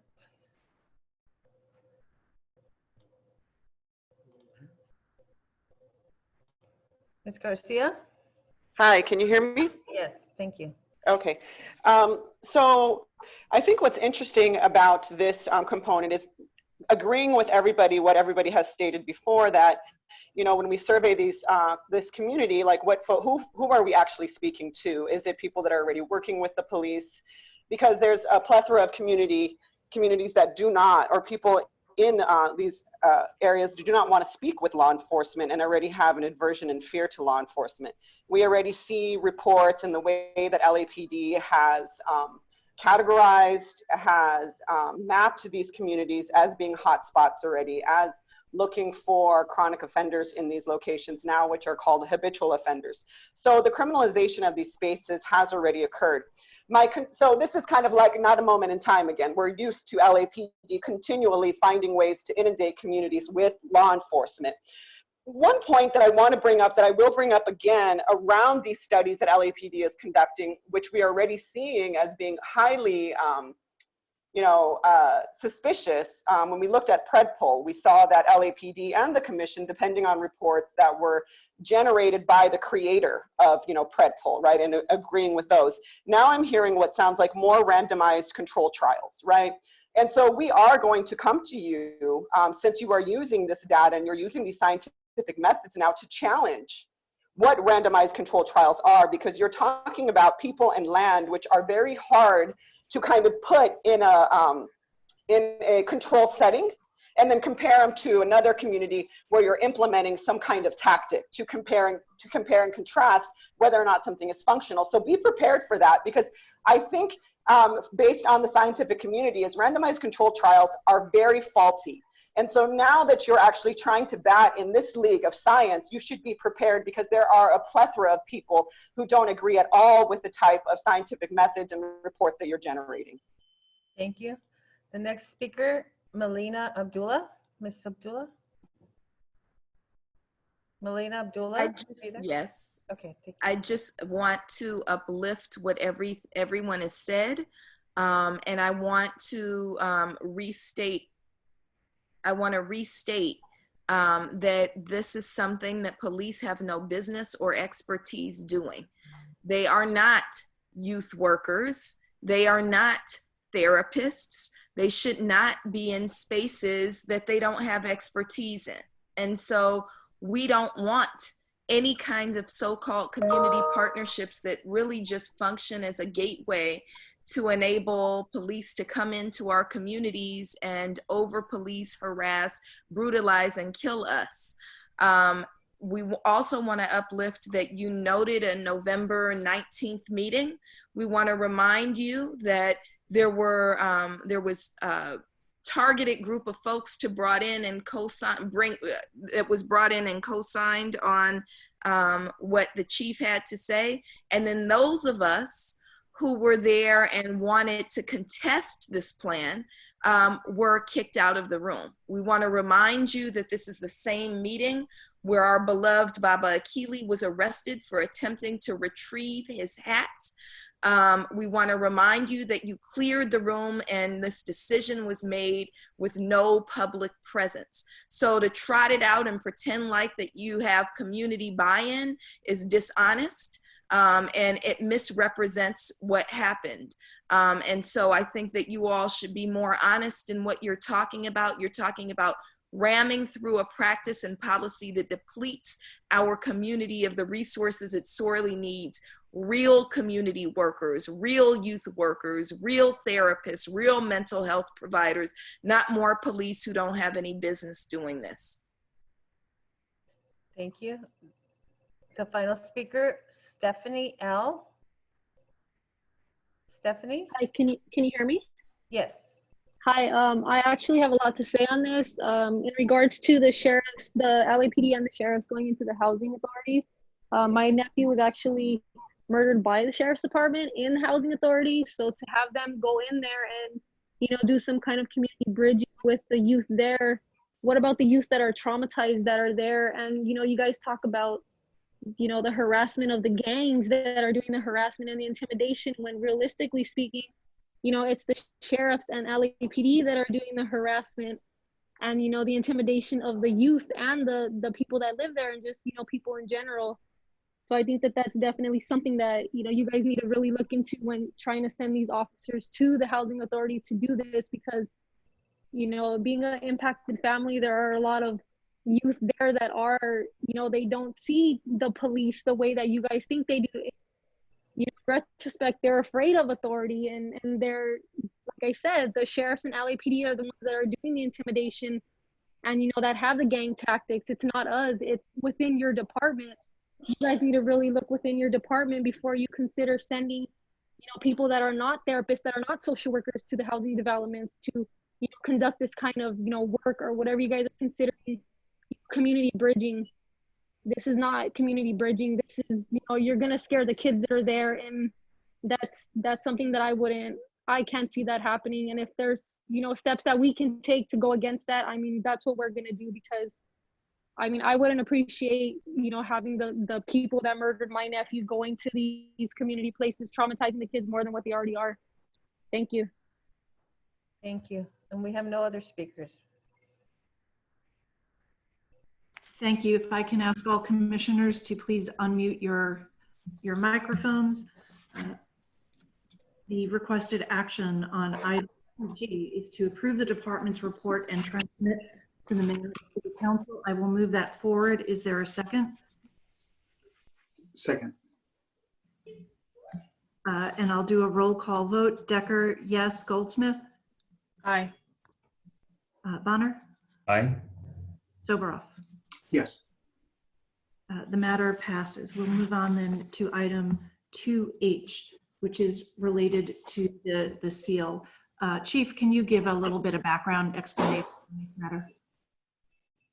Yes, as it's been presented, the department's historic model or historic seal, if you will, we wish to expand it to expand the definition of the individuals in which we serve.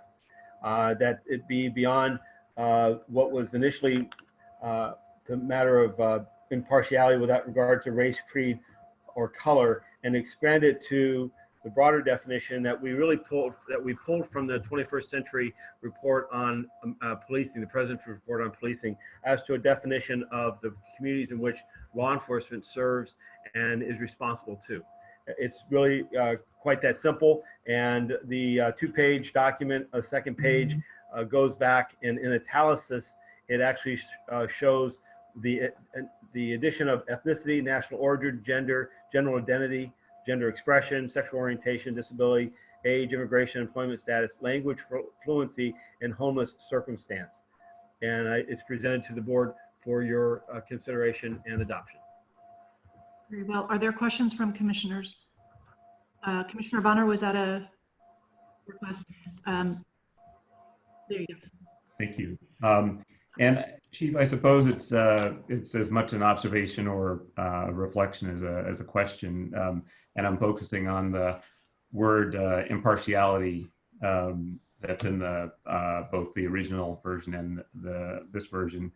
And I'm just noting that that if you go back to just 3-4 weeks ago to life as it was before the pandemic, that there was a list, robust list of initiatives and conversations underway with regard to impartiality, as we were referring to bias policing and things of that nature. But generally, a lot of continuing effort to improve the level of service provided to all communities across the city.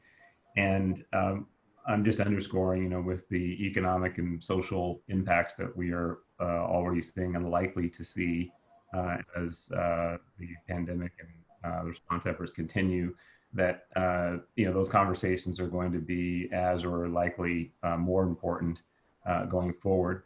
So as the department is somewhat got its hands full with the emergency response, I'm just underscoring you and I have had a conversation already about developing a plan to make sure that the other priorities, as they may be recalibrated, are going to indeed remain as priorities. So I just offer you, or just ask you to reflect briefly on, and namely on that, looking for some assurance that that as we come through this process, that we will continue those efforts to improve all across the board in all these areas that are under active discussion.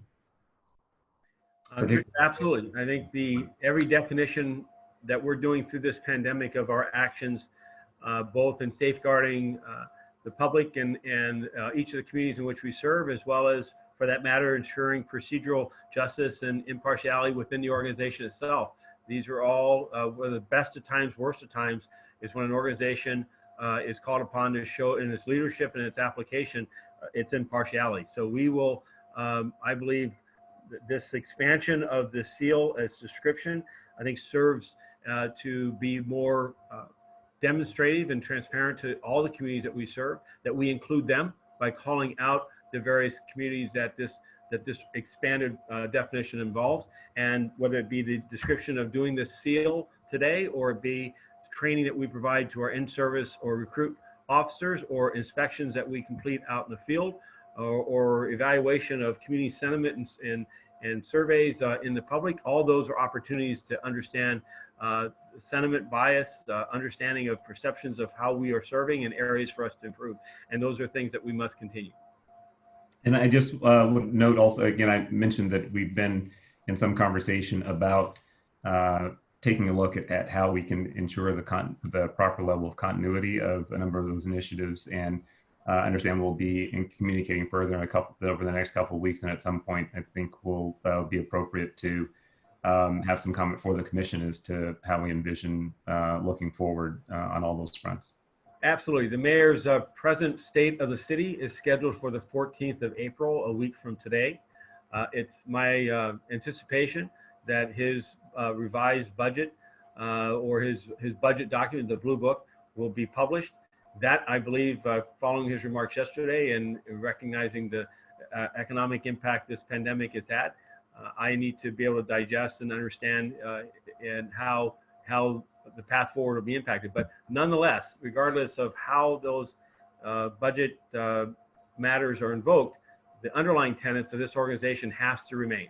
And that is the matter of dealing with people in a manner of trust and faith and confidence that we are here to protect and to serve, and to do so in a manner that builds that trust through our impartiality, through recognizing biases, and ensuring that our awareness of the communities in which we serve is responsive to their perception, but also is responsive to their requests for how we go about policing this city.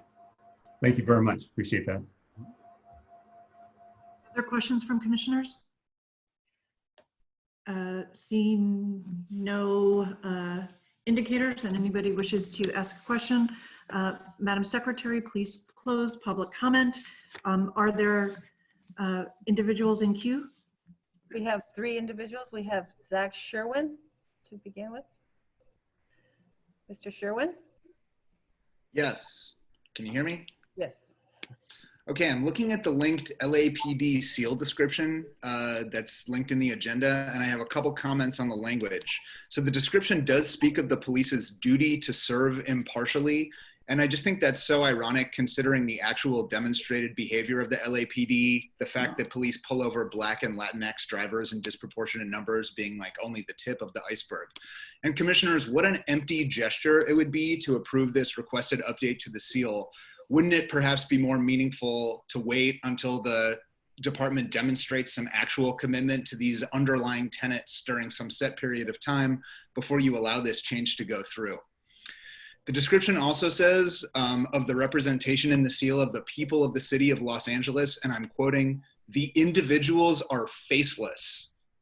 And while I do understand what the author of the language was trying to say, I think the word faceless is very telling. And when I read about the actions of the LAPD or I listen to the litany of statistics that get recited at these meetings, it strikes me that the people of the city are faceless to the LAPD all too often. And I think the department displays a lack of compassion and human empathy that belies the values that are stated in this description. Commissioners, it is your job to represent the actual non-faceless humans who populate this city, not to rubber stamp what the chief asks for. Be the 5 stars that represent you in the seal. Why hasn't Chief Moore fired Lee and Robles, even though you found their actions out of policy? That concludes my comment. Thank you. The next speaker is for a caller with the phone number ending in 8892. One moment. Okay. Hello, can you hear me? Yes. Okay. My public comment is about you guys are talking about the police, and I've been seeing cop cars hiding out on King Boulevard, and so I'm wondering if this has to do with the faceless community that you all talk about. I've seen numerous people pulled over on King Boulevard as well, so it seems like you're targeting that area. And I wonder if that has anything to do with the faceless people, because from all the way on King up until Obama, people are pulled over left and right, and you see cop cars hiding on different streets parked on corners. So I'm wondering, is that public safety or is that intimidation?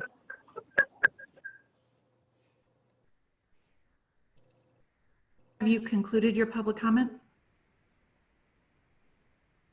The next speaker is, and final speaker is Adam Smith. One moment. Mr. Smith? Yeah, I'll pass. This is silly, but I'll pass. Thank you. We have no other speakers. This concludes item 2H. Again, commissioners, if you could unmute your microphones, please. Thank you. The requested board action is to approve the department's report. I will move the item forward. Is it seconded? Second. And I'll again do a roll call. Commissioner Sober? Aye. Commissioner Bonner? Aye. Commissioner Goldsmith? Aye. And Commissioner Decker is an aye as well. The matter passes. We will move on then to agenda item 2I, which is a request for payment of a reward. Chief, I would just ask you to briefly, with not respect to this particular item, but generally describe the process for determining the department uses to determine that it seeks to pay a reward to an individual. Yes, so as a matter of protocol, the city or a detective who has a homicide, oftentimes in this instance, it was, I believe, let me look, just refresh my memory here. Yes, this was a homicide, but also sexual assaults and other heinous crimes. We use the process of a reward to solicit community engagement and to help us solve the crime and bring the offender to justice. That reward offering is generally authored by a council member and is heard on the council floor and adopted, and that authorizes us to for the establishment of by the city council of a reward.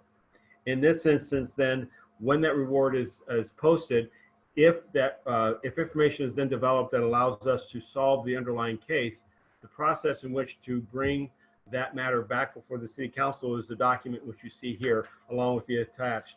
You'll notice on this attached that the application for such a reward has the name of the applicant and other personal information that's been redacted. That's for the protection of the individual involved.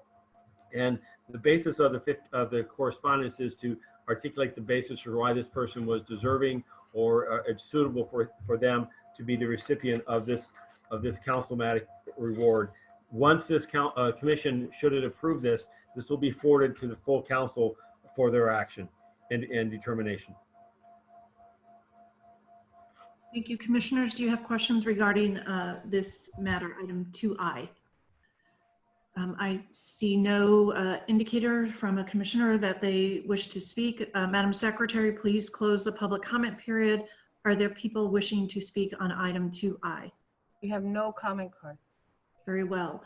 The requested board action is to approve the report and transmit to the mayor and city council.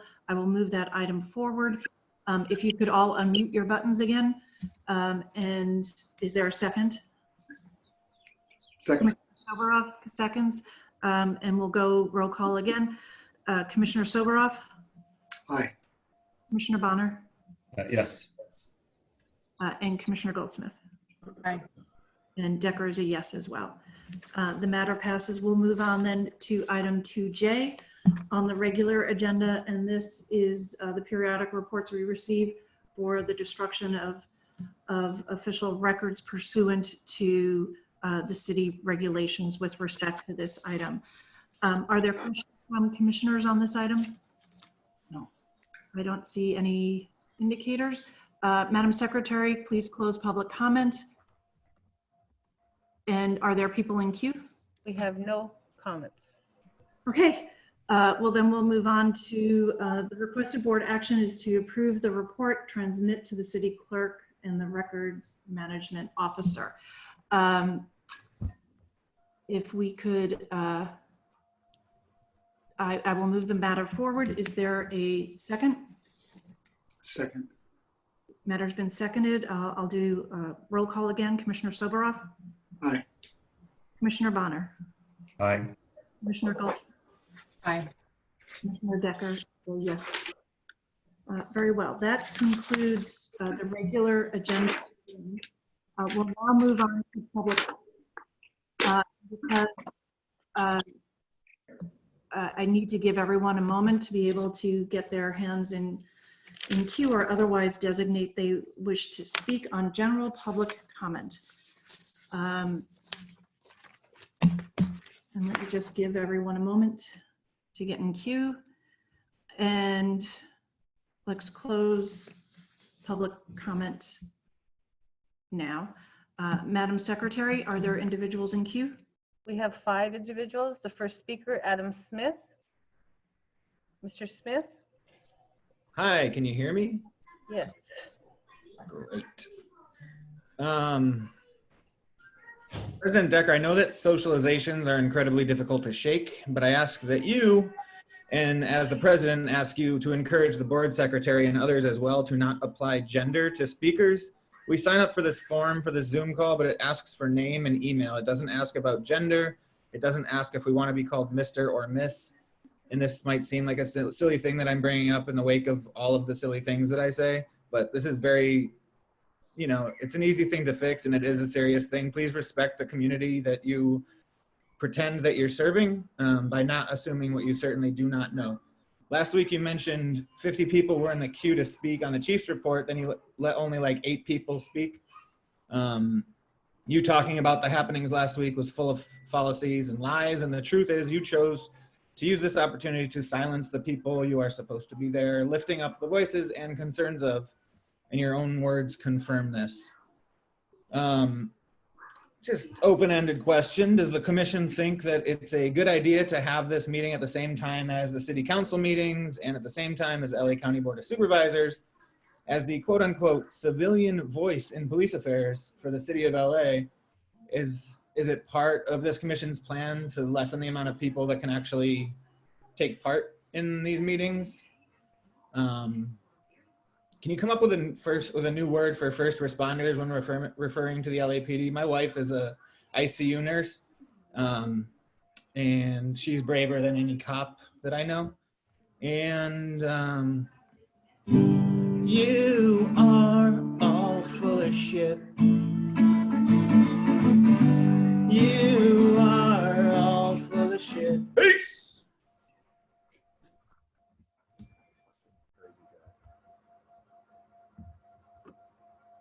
Next speaker, please.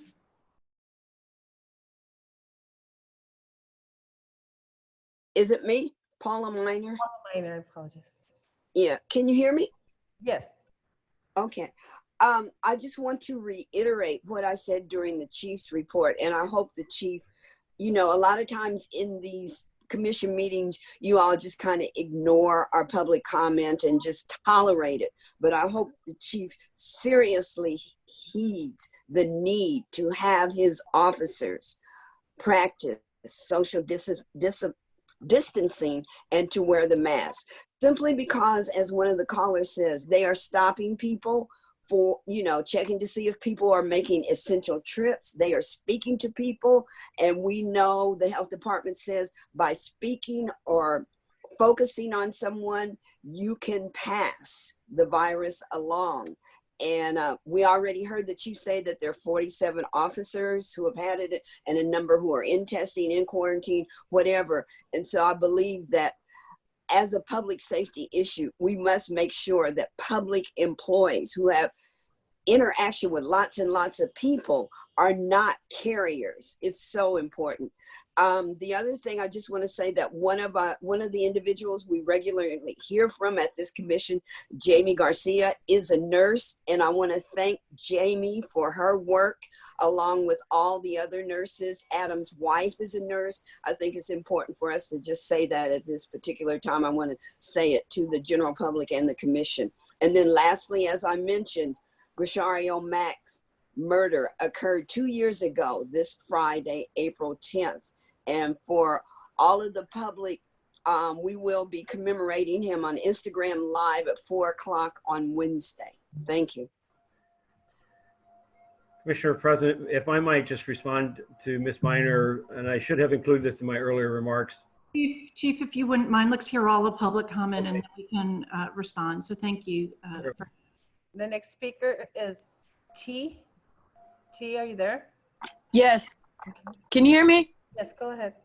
Okay, first, again, I would like to uplift Grishario Mack and the firing of officers Ryan Lee and Martin Robles.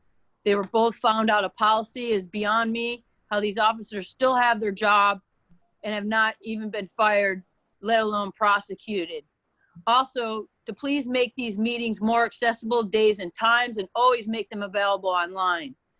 Also, your resources, donations, and all the money that the LAPD is getting can be better used for our community in a lot of various areas.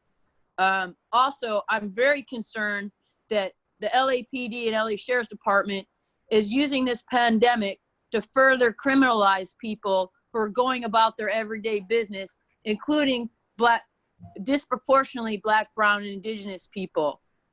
Lastly, could you please just stop killing us and prosecute the officers that do? They need to be criminalized for the murder of 600 LA residents as young as 14 years old. And lastly, I would say that the PPE and all that money y'all are getting should go to the people in jails and letting the folks out in jails that are awaiting pre-trial in there for misdemeanors and that can't afford bail, especially in the youth in the detention centers. They need testing and they need to be let out for the people that are of low levels, can't afford bail, misdemeanors, and whatnot. And also your officers that are encountering us every day out here need to be practicing the social distance and themselves wearing the PPE. Thank you. Thank you. The next speaker, Jaime Garcia. Ms. Garcia. Jaime Garcia. Hi, can you hear me? Yes, yes. Okay, so I just wanted to bring up some very old business that needs to be handled. So as far as PredPol, we know about a year ago in March, PredPol was allowed to be continued despite its inability to be audited. A very, very unwise decision of the commission to continue a program that we don't even know how it's working. So there was a comment that there was supposed to be auditing of this program, looking at racial disparities. We have yet to hear anything from anybody in regards to this. And it is business as usual, right, with LAPD as far as who LAPD is impacting, who LAPD is policing. So therefore, we expect the commission to get back on board, find out what's going on with this audit, and to produce something very soon, if not immediately. And in regards to the data-driven policing handbook, we have yet to hear how we get to comment on that, what method we get, how we're going to be able to see it. And again, we know these programs are being implemented, like the habitual offender database. So there is no time to wait. We need to see this production of this handbook. And like I said, we are already talking about the expansion of public health surveillance. So we need to know what kind of information LAPD is now sharing with the public health department, and as far as mapping who is and who isn't COVID positive. What other types of data is LAPD going to acquire from public health departments? So we need to know where this data-driven policing handbook is. And in regards to PRA 183148, I want to know where the emails are that we requested in regards to Laser's partnership with CNAP and evictions, because again, though there are lots of heroics going on with Chief Moore talking about his frontline work, we know hand in hand that LAPD has been a part of the problem in the fact that many Angelenos are unhoused because they've been implementing programs that have been encouraging the displacement of people from safe housing. So there is no heroics. There's a constant support of this kind of abuse. Thank you. And the final speaker, Melina Abdullah. Melina Abdullah. Hi, I'm here. Can you hear me? Yes. Okay. So I want to point to Chief Moore's continued violation of the proper pronouns, using proper pronouns for folks. Right after Adam raised it, and I'm thankful to Adam Smith for raising it, he referred to Paula Miner as Miss Miner. This is after you all talked about and passed a change to the seal. Gender identity is part of that. So you need to shake yourself out of assuming what people's gender pronouns are and asking what our pronouns are. I'm Melina Abdullah. I go by she, her. You can refer to me as Dr. Abdullah, which is a genderless title. I also want to note that the board secretaries are off camera, and I wonder if that's because we screenshot them not being socially distant last time, because the tech person had his mask around his chin and was breathing over the shoulders of the board secretary. So I hope that it's not just a direction to take them off camera. I hope that you are protecting their health by demanding proper social distancing. I also want to point to that I received 2 texts during the public comment on the chief's report of people not being allowed to give public comment even though their hands were raised. So I wonder if you're losing track of people who are phone callers. So you should check into that. I also want to lift up the name of Grishario Mack and remind you it shouldn't be just us lifting it up, because you found Robles and Lee out of policy. And so you should demand that those officers be fired. And finally, I want to say that don't just blow smoke to the nurses and healthcare workers. Give back some of the budget so the people who need it can serve the coronavirus pandemic and the crisis that's come as a result.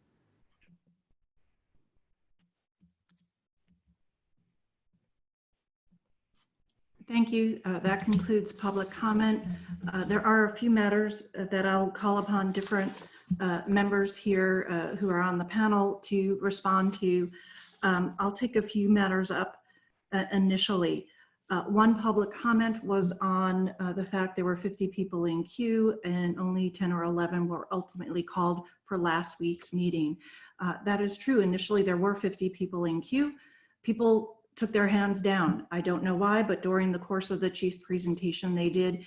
In the end, there were only 11 people in queue. I understand you may not trust me on that. You may not believe me on that. Honestly, I have no motivation to cut off public comment. I do have a motivation to follow the rules this commission has set. So as you saw today and in the future, public comment is being controlled and managed by the board secretary. I ask at the beginning of each item how many people are in queue. She will call them up. I do note and am taking to heart the requests of those who have requested that we use gender neutral terms. I do believe that is a fair request and that all of us will reprogram ourselves and make the effort, because it is certainly appropriate. I am sure that from time to time we will fail in our efforts, but we mean no disrespect, but we will endeavor to be more thoughtful and considerate on that point. With respect to a few other items, and the secretaries being off camera, I will only note that I did give them permission to do that, not because of what was happening last week, but because all civilian staff, there is a protocol now for them to do remote working. And I did give them permission that they did not have to show their homes or other locations from which they are working from. So that is why they are off camera. And as civilian staff of this commission, I think that's appropriate. There were some questions regarding masks. Chief, I'll ask you to take that up. Also, I'll just report before I turn it over to you that the work of the IG, and I believe he reported last week on this, on continuing to look at the data, is continuing. It's continuing apace, and this commission expects those reports to be coming forward. And I'll ask the IG at our next board meeting to just briefly address that.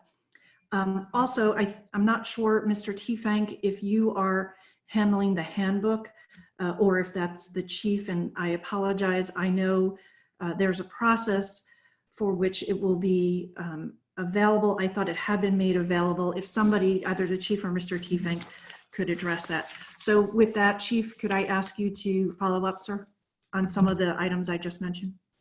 Yes, and regarding the our personnel wearing personal protective equipment, particularly face coverings and masks. Last Friday, I issued revised guidance based on the county health director's encouragement that people in public places wear masks and face coverings. Given the shortage of N95 medical masks, we are asking our officers to wear face coverings and surgical masks. Those were delivered beginning on last Friday and been distributed across the organization. Our officers are strongly encouraged to wear those masks in public as well as office settings. It is not a requirement at this point. The matters of, they also are still provisioned with an N95 mask, or masks, if you will, so that when they have close encounters, individuals who are displaying flu-like symptoms, less than 6 feet distancing, those type of scenarios, that they are donning those masks. This is a difficult challenge for us as an agency as we go about our work, and as we encounter the public. We mean no disrespect for those, we wish to cause no harm to those that we come in contact with, but officers' ability to don a mask in all instances prior to having contact with members of the public is not always possible. Our officers are mindful of their own welfare and that the threats and risks that others pose to them, community members of varying natures of contacts. We do offer and provide masks for those individuals displaying flu-like symptoms whenever possible, to protect both that individual as well as us and others from this virus. Relative to the crime book, the manual, if you will, it's in the final edits. I just this last Thursday sent it back to Chief Arcos, the Office of Operations. There's some minor edits that need to occur in there in one particular section, and I suspect that that'll be done this week, and we'll have that ready online for the members of the public to view, and have it. We'll also make copies available at the front desk of police headquarters facilities, for should someone want a hard copy of it. Thank you, Chief. With that, that concludes item 3 on our agenda. Item 4 on our agenda is the closed session items.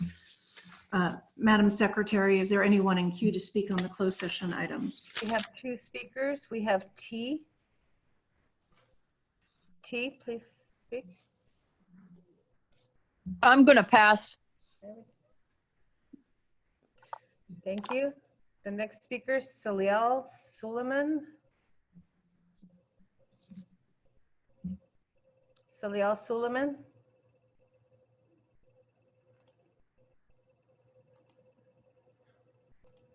Can you hear me? Can you hear me? I can hear you now. Thank you. Yes. Very concerned for the people who have the ability to sue the city. Recently, the city council adopted measure for the state Supreme Court to suspend the right to trial for 60 days. Sir, I'm sorry, sir. The matter being called right now is the closed session items. If you wish to address those, that's fine, but if you're addressing something else, this is not.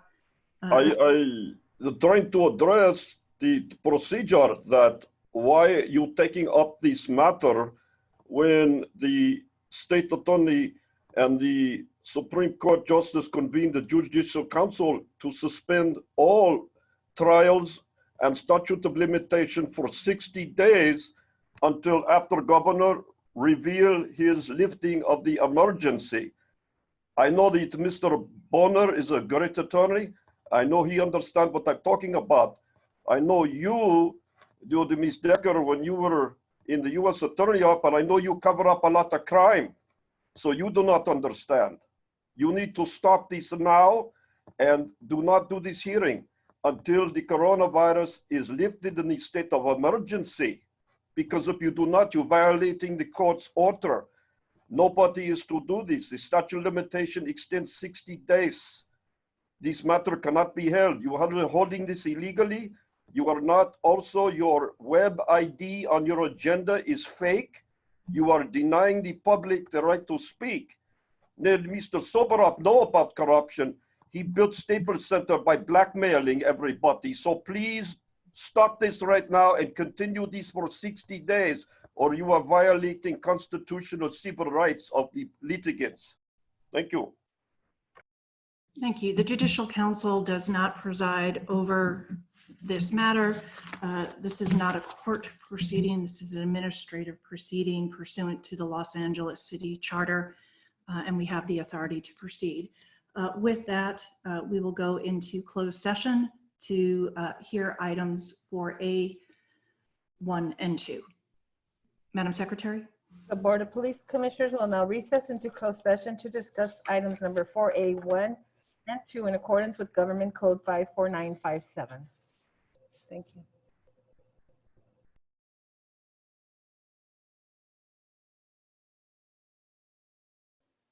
And now all commissioners have returned from closed session.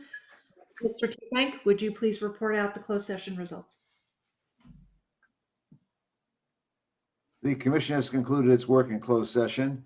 As to item 4A1, OIS 017-19, commission unanimously adopted the chief's recommendations, which for 1 Sergeant 1, tactical debrief on tactics, drawing and exhibiting in policy, lethal use of force in policy.